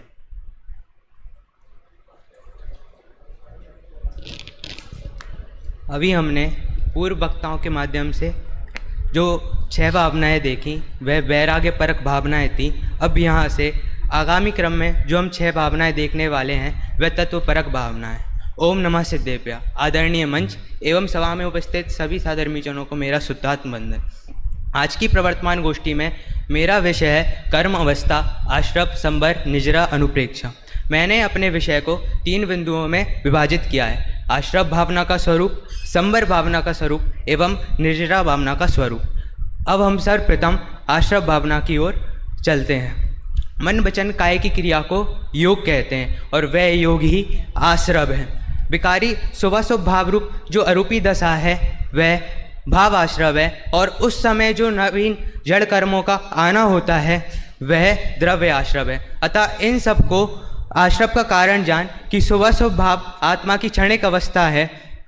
द्रव्य पुण्य पाप तो परद्रव्य है, अतः वह अपना कुछ बिगाड़ कर नहीं सकता, ऐसा प्रत्येक ज्ञानी जीव को निर्णय होता है। सम्यक दृष्टि जीव स्वद्रव्य के अवलंबन के बल से जितने अंश में अपनी आत्मा की वीतरागता की वृद्धि करता है वह संवर है, और उस संवर पूर्वक यह आश्रव भावना होती है। आचार्य अमरचंद देव आत्मख्याति टीका में लिखते हैं, आश्रव अशुचि है, अपवित्र है, अथा त्याज्य योग्य है। मात्र आत्मा ही एक ऐसा द्रव्य है जो निर्मल है, परम पवित्र है। आश्रव भावना की चिंतन की सार्थकता बताते हुए कार्तिकेय स्वामी कार्तिकेय अनुप्रेक्षा में लिखते हैं, आश्रव भावना की चिंतनता की सार्थकता सिर्फ आश्रव भावों को हे जानकर त्याग करने में ही है। विचार तो आश्रव भावना का व्यवहारिक रूप है। निश्चय से तो आश्रव भावों से भिन्न भगवान आत्मा की श्रद्धा, ज्ञान व ध्यान रूप परिणामी निश्चय से आश्रव भावना है। अब हम अपने दूसरे बिंदु संवर भावना के स्वरूप की ओर चलते हैं। आश्रव के निरोध का नाम संवर है, और वह संवर समिति, गुप्ति, चारित, परिचय जैसे होता है। संवर भावना कारण है और संवर कार है, क्योंकि 12 भावनाओं का कारण संवर है, और संवर भावना 12 भावनाओं में से एक भावना है। आश्रव दुख रूप है, संबर सुख रूप है। आश्रव दुख का कारण है, संबर सुख का कारण है। और कहा भी जाता है धर्म का आरंभ संबर से ही होता है, और जो मिथ्यात्व रूपी महापाप है और अनंतानुबंधी आदि कसाएं हैं उसका विनाशक भी संबर ही है। जगत को स्व और पर में विभाजित कर कि परद्रव्य तो बुरे हैं और अपने स्व आत्मा में सन्मुख होने कोई वेद विज्ञान का है, आत्मानुभूति का है, संबर का है, संबर भावना का है और संबर भावना का फल का है। अब निश्चय संबर भावना तो निस्वरूप में लीनता ही है। व्यवहार से पाप निरोधक, गुप्ति, समिति, धर्म संयम आदि को भी संबर भावना कहा है। अतः यह भावना अतीन्द्रिय आनंद रूप परम वैराग्य की जननी है और सुखप्रदायी है। अतः यह संबर भावना निश्चित ही मोक्ष मार्ग में साधन है। अब हम अपने अंतिम बिंदु की तरफ निर्जा भावना की तरफ चलते हैं। शुभाशुभ भाव के निरुद्ध रूप संबर और शुद्धोपयोग रूप योग से युक्त जो जीव अनेक प्रकार का तप करता है वह नियम से अनेक प्रकार के कर्मों की निद्रा करता है। द्रव्य निद्रा का हेतु शुद्ध उपयोग भाव निद्रा है। तप के द्वारा पुराने कर्मों का खिर जाना और ज्ञान के बल से नए कर्मों का उत्पन्न न होना वह निद्रा है और वह अतीन्द्रिय आनंद रूप है। वह निद्रा दो प्रकार की होती है, साविपाक निद्रा, अविपाक निद्रा। साविपाक निद्रा वह होती है जिस समय स्वसमय जो कर्म होते हैं वे करते हैं, और तप के द्वारा जो कर्मों का क्षय होता है वह अविपाक निद्रा होती है। कार्तिकेय स्वामी कार्तिकेय अनुप्रेक्षा में निद्रा के कारणों की चर्चा इस प्रकार करते हैं। अहंकार और निदान रहित ज्ञानी के 12 प्रकार के तप तथा वैराग भावना से निद्रा होती है। जो साम्य भाव रूप सुख में लीन होकर बार बार आत्मा के चिंतन करता है और इंद्रियों और कसायों को जीतता है उसको उत्कृष्ट निद्रा होती है। शुद्धि की उत्पत्ति, शुद्धि की वृद्धि और शुद्धि की पूर्णता ही मोक्ष है। अतः संबर मोक्ष का आरंभ है और निद्रा मोक्ष मार्ग है। अतः संबर पूर्वक निद्रा रूप परिणमन ही मोक्ष मार्ग है और उसमें आरूढ़ होना ही और उसका निरंतर भावना बाना व निद्रा भावना है। हम सब भी इस आश्रव संबर निद्रा भाव रूप पालन करें और मोक्ष पद को प्राप्त करें। इसी मंगल भावना से मैं अपनी वाणी को विराम लेता हूँ। आपने एक वाक्य बोला था बीच में कि संबर भावना कारण है और संबर कार्य, ऐसा कुछ बोला था ना? हाँ। क्या बोला था? संबर भावना कारण है और संबर कार्य है। अच्छा, और ये बताओ आश्रव भावना के संबंध में क्या बनेगा? जब संबर भावना के संबंध में तो आपने बता दिया, अब आश्रव भावना में कारण कार्य घटा के बताओ। आश्रव भावना में कारण कार्य, एक बात कह रहा हूँ, इन्होंने बात बहुत मार्मिक कही, लेकिन इसका यदि आप डिटेल में जाओगे ना तो ये संवर के कारण बताए हैं। कौन कौन से कारण बताए हैं? सगुप्ति, समिति, धर्म, अनुप्रेक्षा, परिसेजय, चारित्रयी, ये सब संवर के कारण बताए हैं। तो इसमें भावना को कारण बताया है, तो इसलिए इन्होंने भावना में संवर भावना को कारण बता दिया और संवर को जो है कार्य बताया। इसको यदि आप और फैलाओगे ना तो आश्रव भावना भी कारण है और कार्य क्या होगा? संवर। आश्रव भावना भी कारण है और संवर उसका कार्य है। आश्रव भावना का जो है कार्य आश्रव नहीं है। आश्रव भाव 12 पूरी 12 की 12 भावनाएं कारण स्वरूप हैं और उनका कार्य संवर और निर्जरा है। तो ऐसा इसमें घटित होगा। इसमें बहुत सारी बातें थी। आपका मूल विषय तो कर्म अवस्था था, आपने कर्म अवस्था से जोड़ करके बताया नहीं आश्रव संवर निर्जरा को। अब बता दो। उसमें ऐसे एकदम तो नहीं आया, लेकिन जो अंतरंग में था उसमें जो आश्रव भावना में जो लिया था उसमें जो शुभाशुभ भाव थे उनसे जो कर्म बंध रहे थे वो उन कर्मों का जो अपने आत्मावलंबन के द्वारा खिरना है, उधर मैंने उसमें कर्म अवस्था लिया। तुम तो अभी बता दो, हमको वैसे ही बता दो तुमने क्या बोला था। नहीं, छोड़ दो उसको। कर्म अवस्था आश्रव, कर्म अवस्था संवर, कर्म अवस्था निर्जरा, इतना बताओ मुझे। आश्रव में कर्म की क्या अवस्था है, संवर में कर्म की क्या अवस्था है, निर्जरा में कर्म की क्या अवस्था है? बोलो। लड़के ने हथियार डाल दिए। हाँ जी, कुर्सी पे बैठे वालों, इधर कुर्सी वाले बताओ। अरे देखो, सामान्य है, कर्मों का आना उसका नाम आश्रव है, कर्मों का रुकना उसका नाम संवर है, कर्मों का निर्जरित होना, कर्मों का झड़ना उसका नाम निर्जरा। कर्मों से ही तो बताना है ना, तो इसलिए जो है ये बहुत मोटा मोटा मैंने बता दिया आपको कि जिन परिणामों से कर्म आते हैं उसको भावाश्रव कहते हैं, और जो कर्म आते हैं उसको द्रव्याश्रव कहते हैं। ऐसी संवर में और निर्जरा में भी लगाना चाहिए। चलो शाबाश।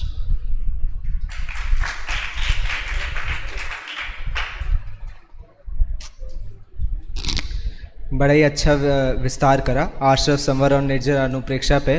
अब अगला विषय दुर्लभ निधि, बोधि दुर्लभ एवं धर्म अनुप्रेक्षा, उपाध्याय कनिष्ठ से मंतव्य जैन, और उसी क्रम में तैयार रहे भाई दर्शन जैन, उपाध्याय वरिष्ठ।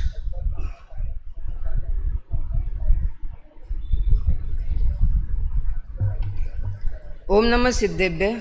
आज की इस प्रवर्तमान गोष्ठी में मेरा विषय है दुर्लभ निधि अर्थात बोधि दुर्लभ एवं धर्म अनुप्रेक्षा का स्वरूप। तो सबसे पहले दो बिंदु में विभाजित किया है, बोधि दुर्लभ एवं धर्म भावना का स्वरूप।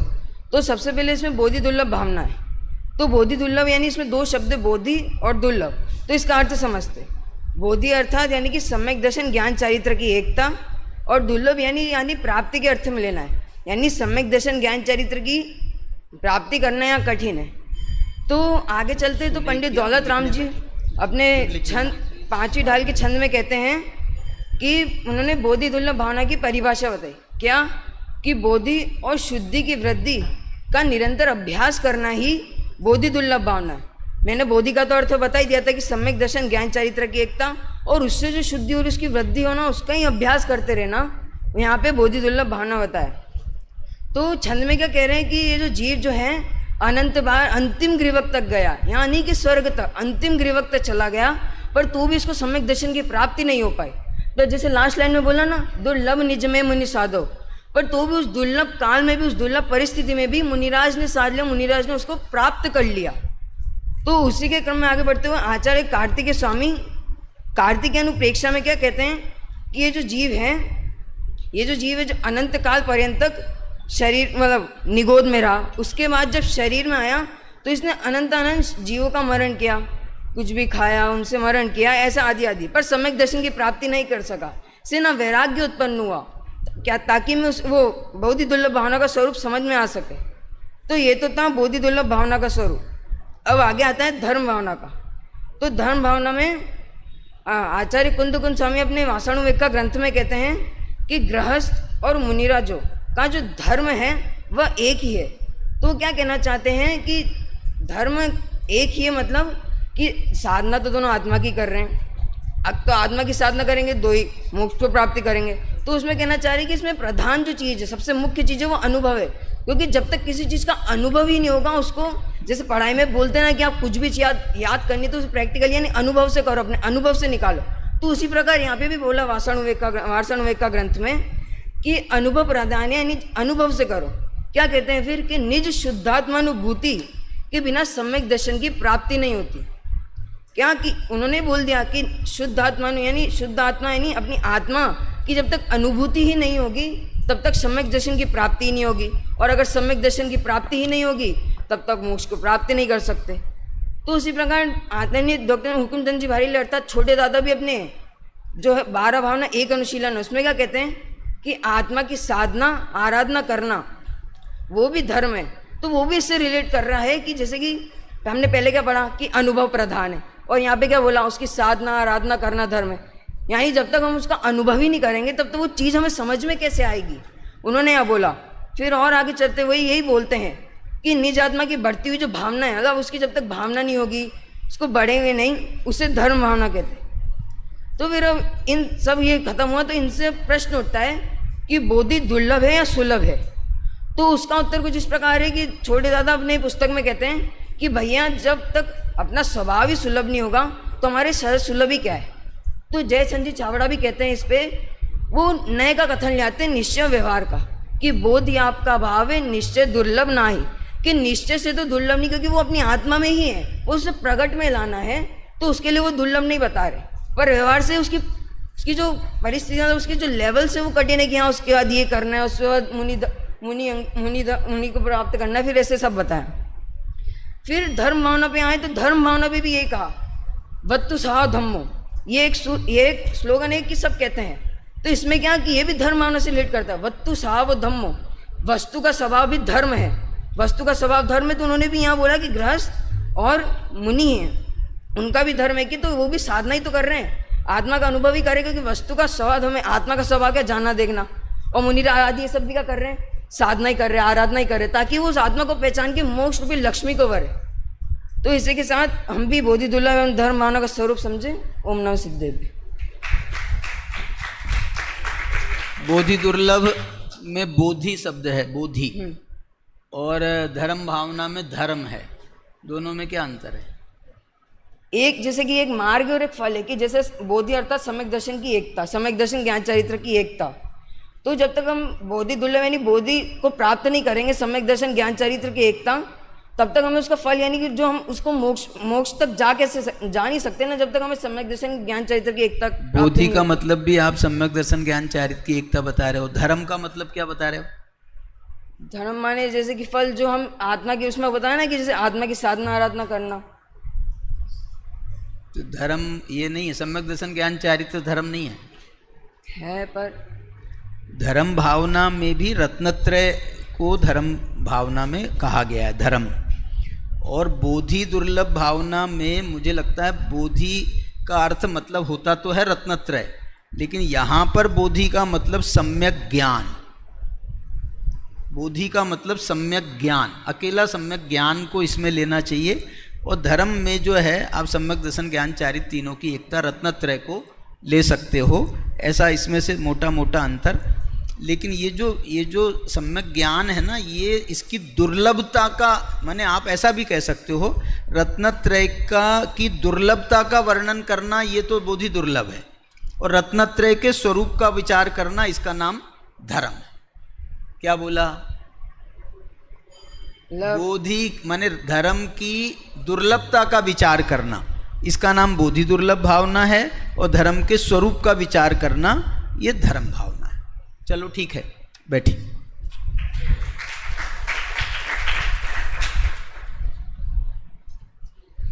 बहुत ही सुंदर विषय प्रस्तुत किया।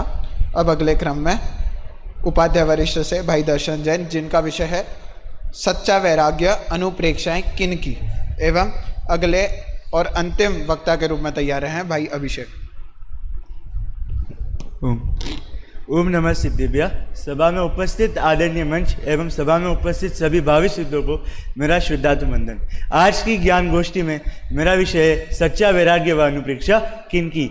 मैंने अपने विषय को दो मुख्य बिंदु में विभाजित किया है। सर्वप्रथम पहला बिंदु है वैराग्य व अनुप्रेक्षा का सामान्य स्वरूप, और दूसरा बिंदु है सच्चा वैराग्य व अनुप्रेक्षा किनको होती है। तो आइए अब हम अपने विषय की ओर बढ़ते हैं। सर्वप्रथम वैराग्य का स्वरूप देखें तो वैराग्य शब्द वी उपसर्ग रज धातु तथा ल्य प्रत्यय से वैराग्य शब्द बना है। इसका अगर अपन लौकिक अर्थ देखें तो घर बार छोड़कर वन में जाकर बैठ जाना वैराग्य नहीं कहलाता है। वास्तविक अर्थ है कि मोह राग द्वेष का प्रारंभिक रूप से अभाव ही वैराग्य कहलाता है। अब वैराग्य शब्द को वैराग्य शब्द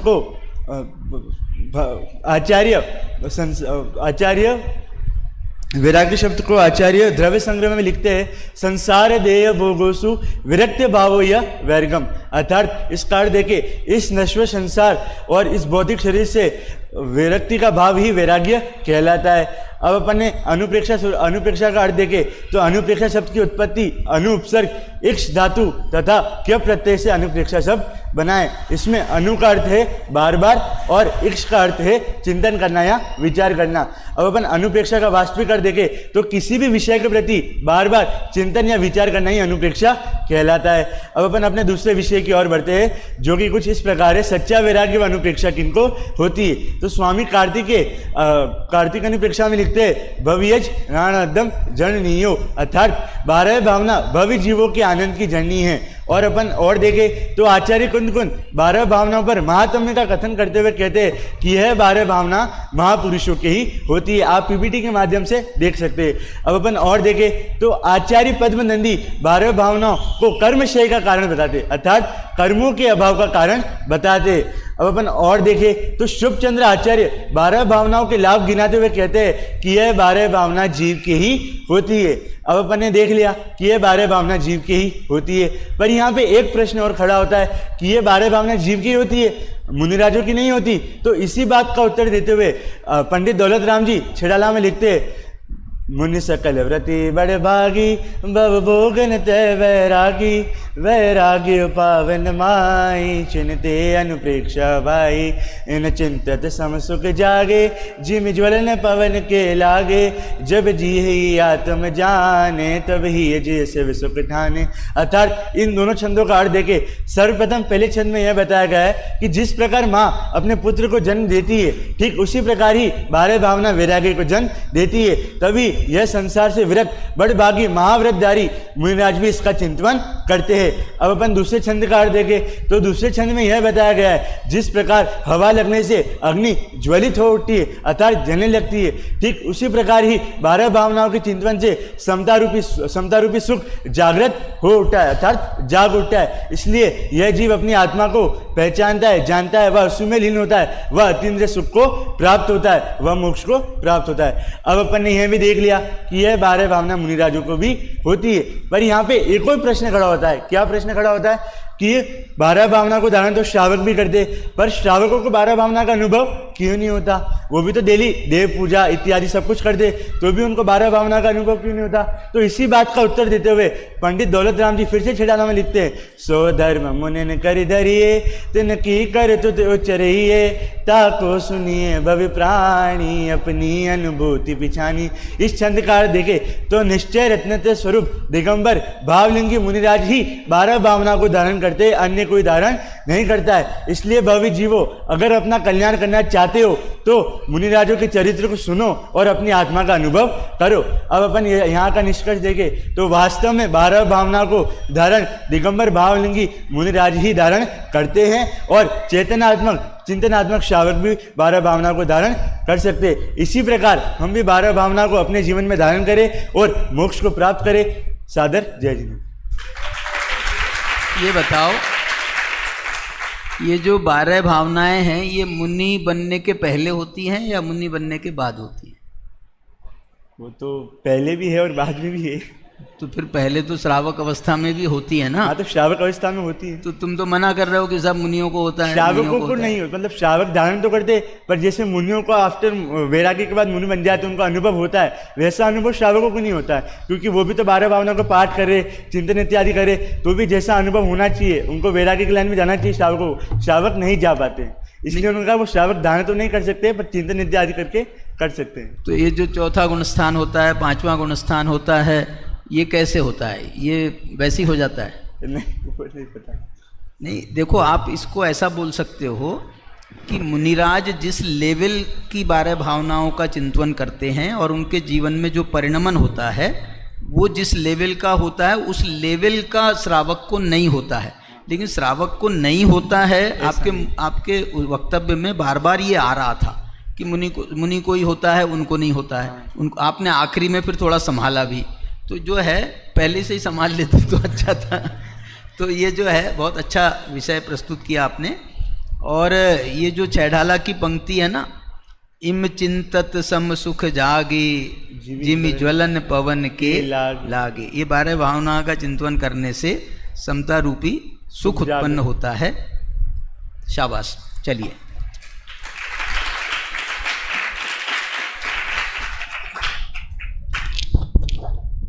वास्तव में तो ये 12 भावनाएं भव्य जीवों के मन में उत्साह पैदा करने वाली हैं। इसी तरीके का बहुत सुंदर विषय भाई दर्शन ने प्रस्तुत किया। अब इस गोष्ठी के अंतिम वक्ता भावना भवनाशिनी या वर्धिनी विषय प्रस्तुत करने आ रहे हैं भाई अभिषेक जैन, उपाध्याय वरिष्ठ से।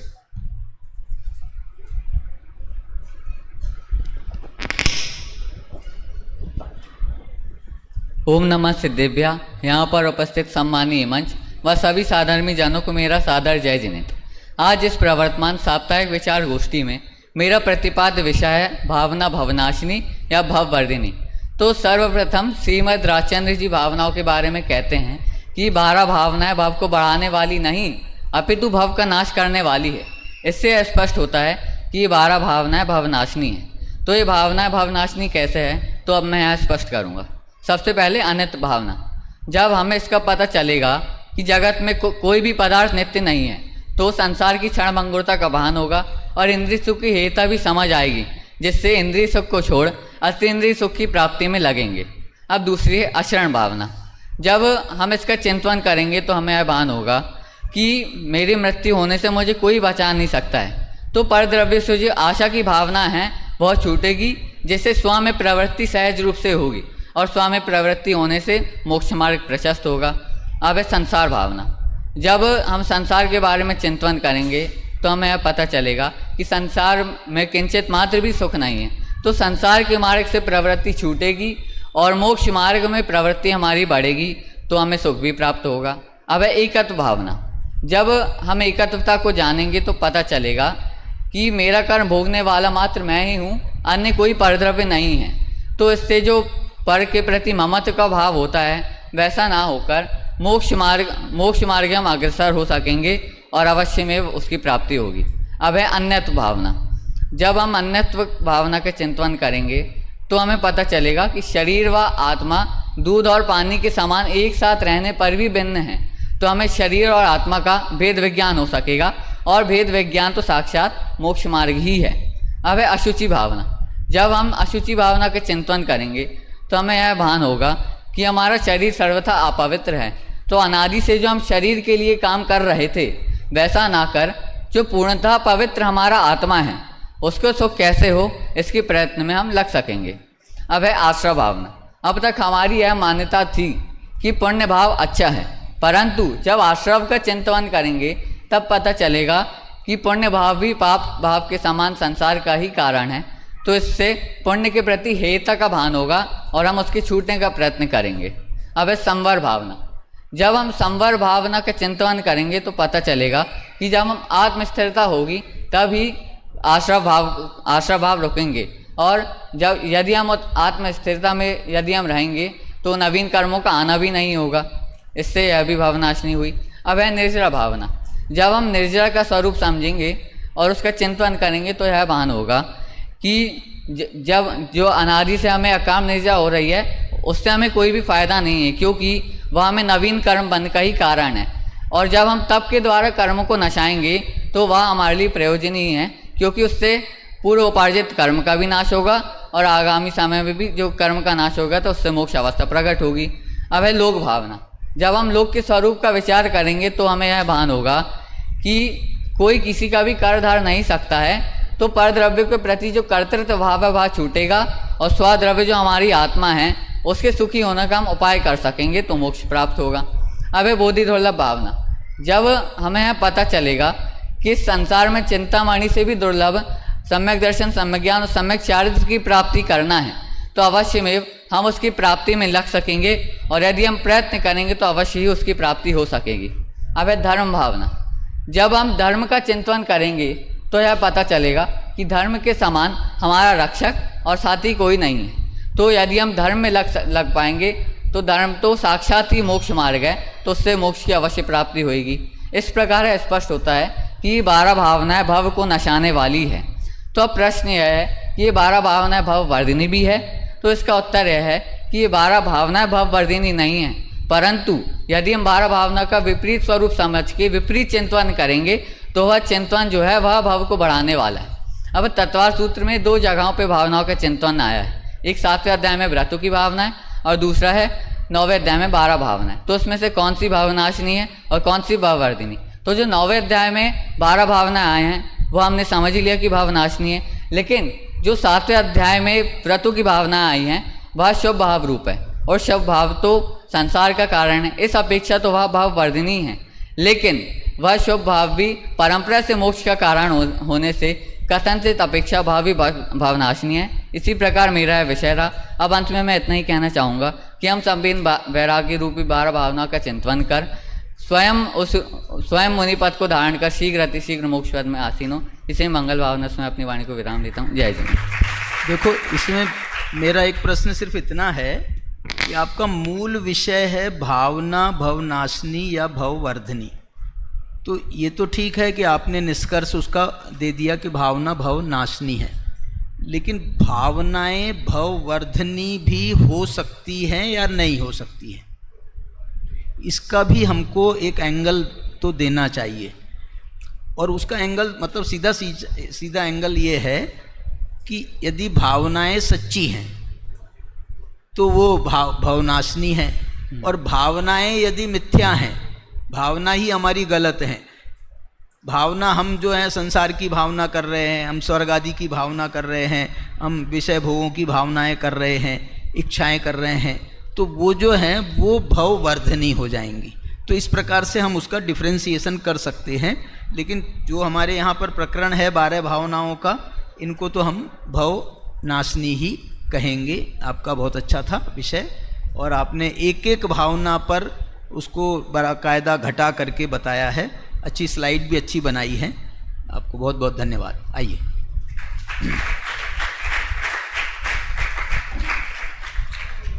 बहुत ही सुंदर विषय यहाँ से प्रस्तुत किया। यहाँ पर समस्त वक्तागणों का क्रम समाप्त होता है। एक बार जोरदार करता ध्वनि से समस्त वक्तागणों का आभार व्यक्त करते हैं। अब मैं आदरणीय मुख्य अतिथि महोदया से निवेदन करता हूं कि वे अपने विचार इस गोष्ठी के संबंध में व्यक्त करें, तथा यदि हमसे कुछ गलतियां हुई हो, त्रुटियां हुई हो, तो उससे भी हमें अवगत कराएं। बाद में दे देंगे। आदरणीय मुख्य अतिथि महोदय, बोलो। अपने विचार व्यक्त कर रहे हैं एवं हमसे यदि कुछ गलतियां हुई हो तो उससे भी हमें अवगत कराएं। अच्छा, ऐसा है क्या?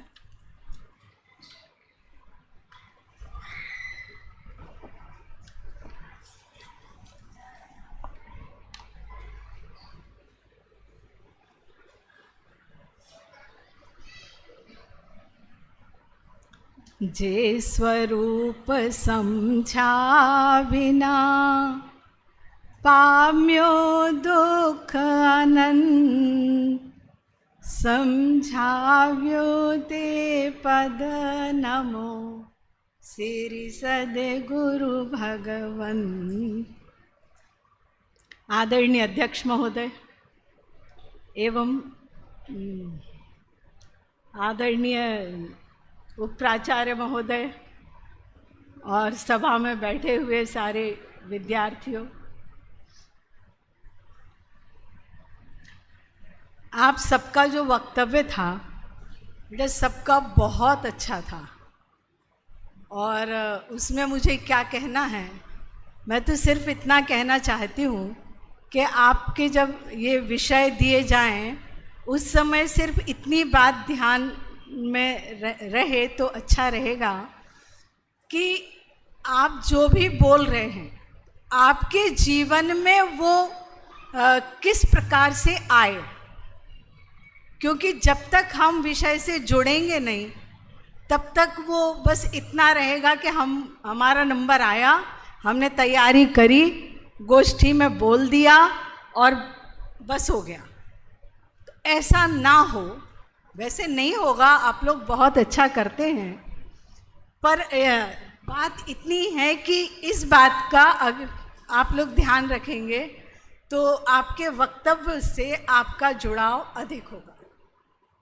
अब जो मुख्य रूप से निश्चय पक्ष थे वो आप सभी ने बहुत अच्छे से प्रस्तुत किए हैं, लेकिन मैं थोड़ा सा इन 12 भावनाओं का हमारे लौकिक जीवन में क्या लाभ होना चाहिए उसके बारे में मैं थोड़े 2-4 बिंदुओं की तरफ आपका ध्यान आकर्षित करना चाहूँगी कि कुछ हमने बीमारियां सुन रखी हैं, कौन कौन सी बीमारियां बाहर में सुन रखी हैं, तो उनके बारे में हम बहुत देखते हैं कि डिप्रेशन, किसको होता है डिप्रेशन?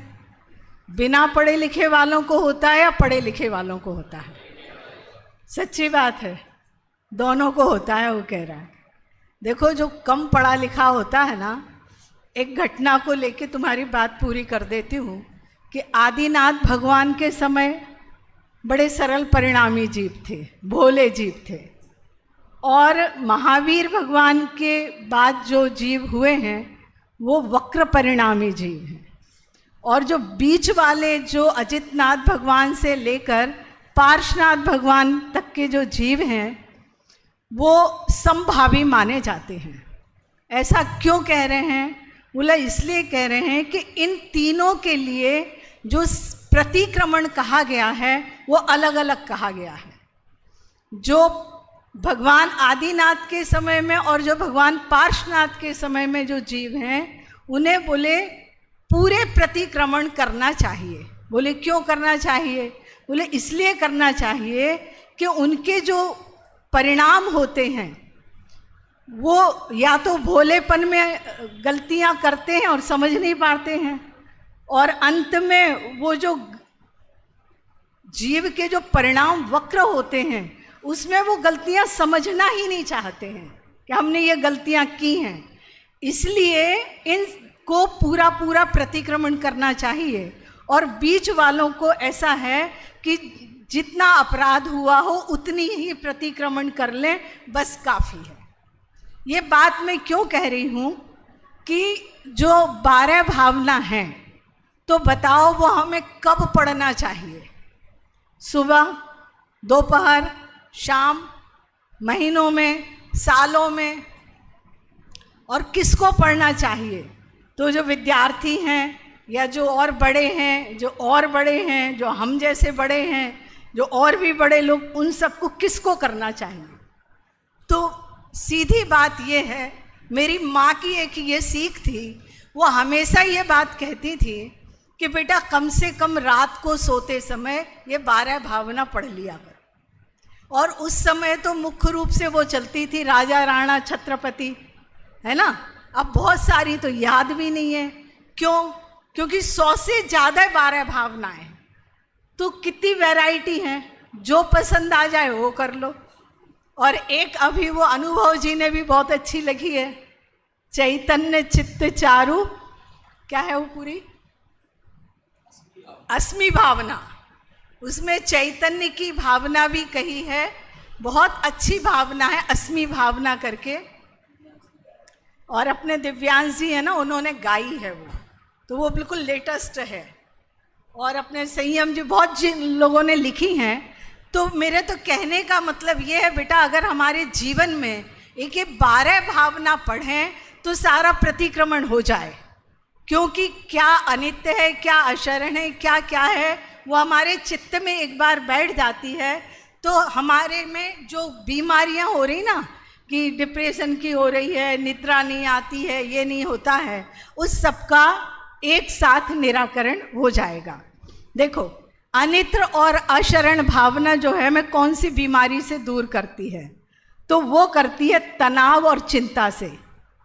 जो तनाव और चिंता होती है तो वो कौन सी भावना के रेफरेंस में ये बात कही गई है? तो वो कह रहे आज है और कल नहीं है। तो अब बताओ तुम्हें चिंता करने की क्या ज़रूरत है? सॉरी। तो इस प्रकार से ये चिंता और तनाव मुक्त करने वाली ये 2 भावनाएं हैं। कौन कौन सी? अनित्य और अशरण। अब इसके बाद देखो, अब हम लोग में सुनते हैं ना, बात बात पे रिश्ते खराब होते हैं।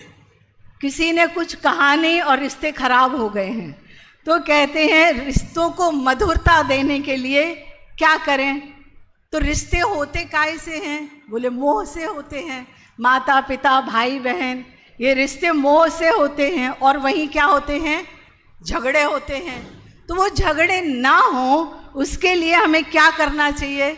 एकत्व भावना का विचार करना चाहिए कि मैं कैसा हूँ, मैं तो अकेला हूँ और ये सारे मोह के रिश्ते हैं। ऐसा विचार करेंगे तो ये भावना अन्यत और असुचि भावना के संबंध में हम विचार कर सकते हैं। फिर असुचि, आश्रव, आगे की भावनाएं जो हैं, तो हमें हमेशा उपदेश दिया जाता है कि भैया गलत काम से बचना चाहिए, दिया जाता है, लेकिन हम मानते हैं क्या? तो कभी कभी भाषा से असभ्य भाषा निकल जाती है, गाली आदि निकल जाती है, मारपीट हो जाती है कि नहीं हो जाती। तो वो ये कह रहे हैं उसी समय ये विचार करे कि भैया कर्म बंध होता है, ये कर्म, ये जो गेट खुला हुआ है ना कर्मों का, ये 24 घंटे नॉन स्टॉप खुला हुआ है। तो इसलिए ये विचार करेंगे तो क्या होगा, उसी समय कोई भी गलत काम करने से हम बच जाएंगे। इसके बाद है कि हम कभी कभी निर्णय लेने में जल्दबाजी कर लेते हैं, लेकिन सही निर्णय कब होते हैं, जब हम कोई, अब जैसे आप बच्चे हैं लेकिन और लोग भी सुन रहे हैं जो व्यापारी हैं या जो धोखाधड़ी, कोई शॉर्ट चीज में पैसे कमा लेना है ना, तो वो ये कहते हैं शॉर्टकट में की हुई जो बातें होती हैं वे दुखदाई होती हैं। और हमारा स्वभाव धर्म कैसा है, वो सुख रूप है। तो ये 12 भावना के माध्यम से हम ये जाने कि जगत में भी रहना है तो सुख से कैसे रहें। ये भावनाएं हमें जितना आध्यात्मिक बनाती हैं उतना लौकिक में भी हमारा जीवन सुंदर बनाती हैं। इस प्रकार ये 12 भावना हमारे जीवन में हम भाएं, ऐसी मंगल भावना से मैं अपनी बात को विराम देती हूँ। जय जय।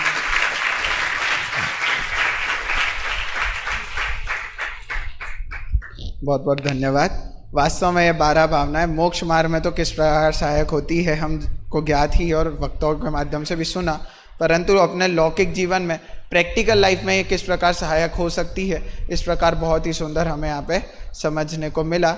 अब मैं आदरणीय अध्यक्ष महोदय से निवेदन करता हूँ कि वे अपने भाव व्यक्त करें अध्यक्षीय उद्बोधन के रूप में, तथा निवेदन करता हूँ कि 2 श्रेष्ठ वक्ताओं का चयन भी वे करें।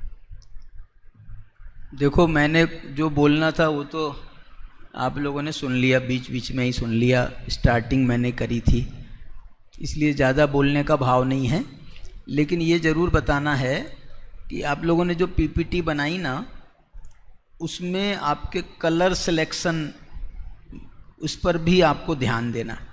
प्रूफ रीडिंग आपकी जो है ना, कई लोगों की बहुत प्रूफ रीडिंग ख़राब है, मतलब आपकी। और जब हम यहाँ पर शो करते हैं ना उसको, तो शो करते हैं तो जो गलतियाँ हैं ना हमारी, वो गलतियाँ ही दिखाई देती हैं।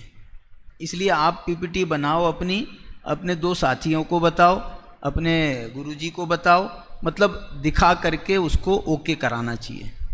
मोटी मोटी गलती बताऊं मैं आपको, जैसे एक लड़के की ज़्यादा मेरे को उसका कलर सिलेक्शन बहुत ही ख़राब था, से डार्क कलर आपने डाल दिए, तो वो जो है बिल्कुल शोभा नहीं देता है। किसी का जो है बिल्कुल वेरी स्टार्ट से उसका शुरू कर दिया उसने, बीच में आपको जो है अधिकांश रूप में आपको सेंटर उसको करना चाहिए, तो एकदम स्टार्ट कर दिया तो वहाँ से बिल्कुल चिपक करके वो आ रहा था। किसी ने कॉमा लगाया है, कॉमा के बाद में स्पेस ही नहीं दे रहा है, तो वो बिल्कुल जो है चिपक, संवर, निर्जरा, मोक्ष इसी का ही था। संवर के बाद में कॉमा लगाया और उससे ही तुरंत कॉमा के बाद में हमेशा स्पेस आता है, और गलती क्या करते हैं, कॉमा के पहले भी स्पेस दे देते हैं कई लोग, तो वो और गलती हो जाती है। कॉमा के जो कोई शब्द है उसके बाद में कॉमा लगाना है तो वहाँ स्पेस नहीं देना है, लेकिन कॉमा के बाद में दूसरा शब्द शुरू हो तो वहाँ स्पेस देना है। इसी प्रकार किसी ने शीर्षक बनाया था, इसी का ही बात बोल रहा हूँ, संवर का स्वरूप, निर्जरा का स्वरूप, आश्रव का स्वरूप। स्वरूप के बाद में जब आप शीर्षक बना रहे हो तो फुल स्टॉप नहीं आता। फुल स्टॉप जो है, जब कोई वाक्य लिख रहे हो आप तो फुल स्टॉप आएगा चरण, लेकिन यदि आप शीर्षक लिख रहे हो तो शीर्षकों में फुल स्टॉप नहीं आते। एक लड़के का और देखा था मैंने, उसने ऐसा आचार्य कुंद देव कहते हैं, ऐसा वो लिख रहा, और वहाँ पर उसने चरण भी बना दिया और डैश भी लिख दिया। जब आप फुल स्टॉप चरण बुलाते हो तो वहाँ पर आप उसके आगे आपको डैश लगाने की ज़रूरत नहीं है, लेकिन यदि आप ये बताना चाहते हो कि आगे की गाथा से उसको लिंक कर रहे हो तो आपको वहाँ पर चरण की ज़रूरत नहीं है, फिर आपको डायरेक्ट, मतलब वो कहते हैं उसके बाद में स्पेस दो और एक डैश लगाओ, डैश भी थोड़ा बड़ा वाला, बीच वाला डैश लगाओ, तो ऐसे जो है ना, आपको थोड़ा सा इसके लिए संपादन कला भी सीखनी चाहिए। और आप जो 5 साल में रह जाओगे तो आपको लिखना, पढ़ना, बोलना, ये सब कलाएं भी अच्छे से आएंगी। आपका ये जो 12 भावना का विषय था, ये विषय ही ऐसा है कि वो हमको ये बताता है कि हमारे जीवन में भावनाओं का कितना महत्व है। देखो, भावनाएं तो एक प्रकार से इच्छाएं के स्वरूप में मानी गई हैं, लेकिन ये इच्छाएं मतलब इच्छा का नाश करने के लिए ये भावना है। इसलिए इच्छा तो जो हो जाती है वो सांसारिक हो जाती है, और जब भावना शब्द का हम प्रयोग करते हैं तो वो हमें मोक्ष मार्ग की ओर ले जाने लगती है। इसलिए भावना जो है वो बहुत महत्व है। और भावना का सीधा संबंध हमारे कार्यकलापों से है। मतलब हम जो क्रिया में कोई चीज़ को लाते हैं, हमारे आचरण में जब कोई चीज़ आती है तो आचरण में कब आती है, उसके पहले वो भावना के स्तर पर रहती है। और भावना का स्तर आप समझ लो, मेनली भावना का संबंध मन से है। और वो भावना को जब अपने वचनों में आप प्रकट करते हो तो वो फिर शब्द का रूप ले लेती है, और वही भावना जब आपके क्रियाकलाप में आ जाती है तो वो आपकी क्रिया का काय का स्वरूप ले लेती है। इसलिए भावना मन से प्रारंभ होकर के वो हमारे जीवन में भी आए, ऐसा हमारा इसमें बहुत अच्छा प्रयत्न होना चाहिए। भावना क्या कह रही है? भावना कह रही है कि यदि भाव में कन्वर्ट नहीं हुई तो ये भावना है, और यदि ये भाव में कन्वर्ट होगी तो फिर इसको चिपका दो, भाव और ना को अलग अलग मत रखो, फिर भाव ना कर दो। तो ये भावना वही है जो हमें भाव में ले जाए, और जो भाव में ना ले जाए वो भाव ना है। चलिए, जय जिनेंद्र। ये जो दो बच्चों का सिलेक्शन हुआ है, बहुत अच्छे मतलब बच्चों का वो था, और ये हम दोनों जन ने इसके दिए ना, तो दोनों के रिजल्ट में कुछ जो है कोई तीसरा ही रिजल्ट बन करके आ गया। मेरा फर्स्ट, कोई दूसरा था, लेकिन इनका और नंबर मिलाने के बाद में जो है कुछ रिजल्ट और बन के आ गया, तो कोई बात नहीं है। तो इसमें अभी जो फाइनल हुआ है उसमें पहला नाम आया है कनिष्ठ से प्रातिहार्य जैन का। कौन है बेटा? खड़े हो जाओ। बहुत अच्छा। प्रातिहार्य जैन है, इनका विषय था देह के प्रति मोह भंग, असुचि भावना वाला इनका विषय था। और दूसरा नंबर लगा है तनिष्क जैन, ये भी कनिष्ठ के विद्यार्थी हैं। इनका कनिष्ठ का विषय क्या था? कनिष्ठ का विषय था निज स्वरूपी शरण, अशरण पे अनुप्रेक्षा इनका विषय था। इस प्रकार से ये दो बच्चों के नंबर लगे हैं। पहले बच्चे को 163, ये 200 नंबर में से टोटल रिजल्ट है, 163 मिला है, और दूसरे को 159 मिला है। एक लड़के को मैं सांत्वना पुरस्कार देना चाहता हूँ मेरी तरफ से, तुम लोग मत दो तो फिर मेरी तरफ से दे देना। जो पहला बच्चा था, क्या नाम था उसका? नाम अचल। इसको मैं अपनी तरफ से सांत्वना पुरस्कार के रूप में, उसका वैसे भी उसका नंबर 3rd नंबर तो उसी का लगा है, 155 नंबर उसके हुए हैं, तो अपन 1st 2nd 3rd मान लो। चलिए, सभी श्रेष्ठ वक्ताओं को बहुत बहुत धन्यवाद, और एक बार फिर कर्तव्य ध्वनि से उनका स्वागत करेंगे हम। उन्होंने इतना अच्छा विषय प्रस्तुत करा, एवं अध्यक्ष महोदय का बहुत बहुत धन्यवाद जिनने हमारी त्रुटियों से हमें अवगत कराया। जो भी पीपीटी के संदर्भ में जो भी बातें यहाँ पर आई थी उसका आगामी अच्छा आने वाली एक ये जो आपका मुख्य शीर्षक है आज का, वैराग्यता से वीतरागता की ओर, ये वैराग्यता कोई शब्द बनता ही नहीं है। वैराग्य में अपने आप वो विशेषण बन गया है। वैराग्य में वो ल्यप प्रत्यय वगैरह जो भी होता है, ये ता प्रत्यय आपने जोड़ करके ये डबल उसमें वो हो गया है, इसलिए वैराग्य सफिशियंट है। वीतरागता आप कह सकते हो, यहाँ पर ता ठीक है। तो वैराग्य से वीतरागता की ओर ये विषय बनता, वैराग्यता से वीतरागता की ओर, इसमें थोड़ा सा मिस्टेक है। हाँ जी। एक बार पुनः बहुत बहुत धन्यवाद आदरणीय भाई साहब का, जिनने हमें अपनी गलतियों से अवगत करवाया। अब ग्रंथ भेंट हेतु आदरणीय अध्यक्ष महोदय एवं मुख्य अतिथि महोदया का मैं श्री टोडरमल दिगंबर जैन सिद्धांत महाविद्यालय के उप प्राचार्य को ग्रंथ भेंट हेतु शास्त्रीय तृतीय वर्ग के छात्र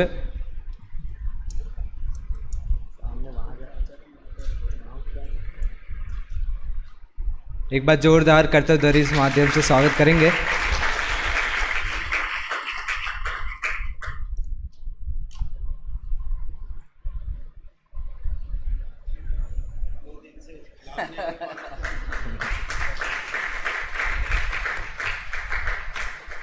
दोनों को साथ में ही बुलाते।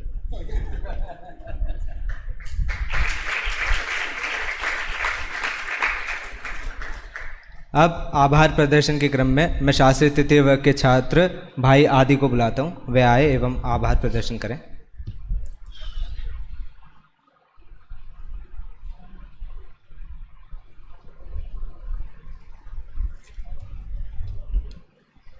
वीतरागाय नमः। श्री तोडरमल जैन सिद्धांत महाविद्यालय की आज गोष्ठी हुई। इसके अध्यक्ष पद को सुशोभित किया श्री राकेश जी भाई साहब ने। जो राकेश जी भाई साहब हैं, बस इस अध्यक्ष ही नहीं हैं, वह अध्यापक भी हैं। गत वर्ष उन्होंने शास्त्रीय द्वितीय और तृतीय वर्ष को नए चक्र का हंसते हंसाते बहुत सुगम अध्ययन कराया और वह अति लाभदायक रहा। अब मैं उनकी और उपलब्धियों की ओर जाऊं। उन्होंने द्रव्य गुण पर्याय पर संस्कृत से उन्होंने पीएचडी करी और जब वह स्मारक में रहे तो उन्होंने संपादन का कार्य किया और वर्तमान में उन्होंने समयसार, अष्टपाहुर और आदि अनेकों जो टीकाएं हैं आदि जो हम लोग जो काम कर रहे हैं, एक समय सार और प्रवचन सार और पंचास्तिकाएं, 3 ग्रंथों पर आपने 2 टीकाएं तो सुनी, अमृतचंद्राचार्य की और जयसेन आचार्य की। हम लोग जो अभी काम कर रहे हैं, हमको 3 आचार्यों की, पुराने आचार्यों की, उनकी हमको 3 टीकाएं और मिली हैं। एक टीका तमिल भाषा में है, एक टीका कन्नड़ भाषा में है, एक टीका जो है वो है संस्कृत प्राकृत भाषा में, लेकिन उसकी लिपि कन्नड़ है, हले कन्नड़। तो ऐसी 3 टीकाएं प्रभाचंद्राचार्य, बालचंद मुनि और मल्लीसेन आचार्य, इसकी टीकाएं मिली हैं। उसका काम हमारा अभी लगातार चल रहा है, उसमें हम लोग बिजी रहते हैं। वो बहुत सुंदर काम हो रहा है। आचार्यों की टीकाएं मिली। चलिए, अनुवाद चल रहा है भाई साहब का। उसके बाद इसी क्रम में हमारे मुख्य अतिथि के पद पे और निर्णायक के पद पे एक ही व्यक्ति थे, हमारी भाभी जी। वह उनका बहुत आभार प्रदर्शन करता हूँ। जितना सरल इनका व्यवहार है, उतना ही सरल उतना ही कठिन उनका अध्ययन है। कठिन अर्थात गहरा, उतना ही गहरा इनका अध्ययन है। उसके बाद उन्होंने पीएचडी अतिचार और प्राश्चित पर करी, जो हिंदी में रही, और उसके बाद उन्होंने 21 नाटक भी लिखे। और मैं आपको बता दूं, जो हमारे आदरणीय संयम जी भाई साहब हैं, वह उनके माता पिता हैं। इस जोरदार तालियां हो जाए इसी बात पे।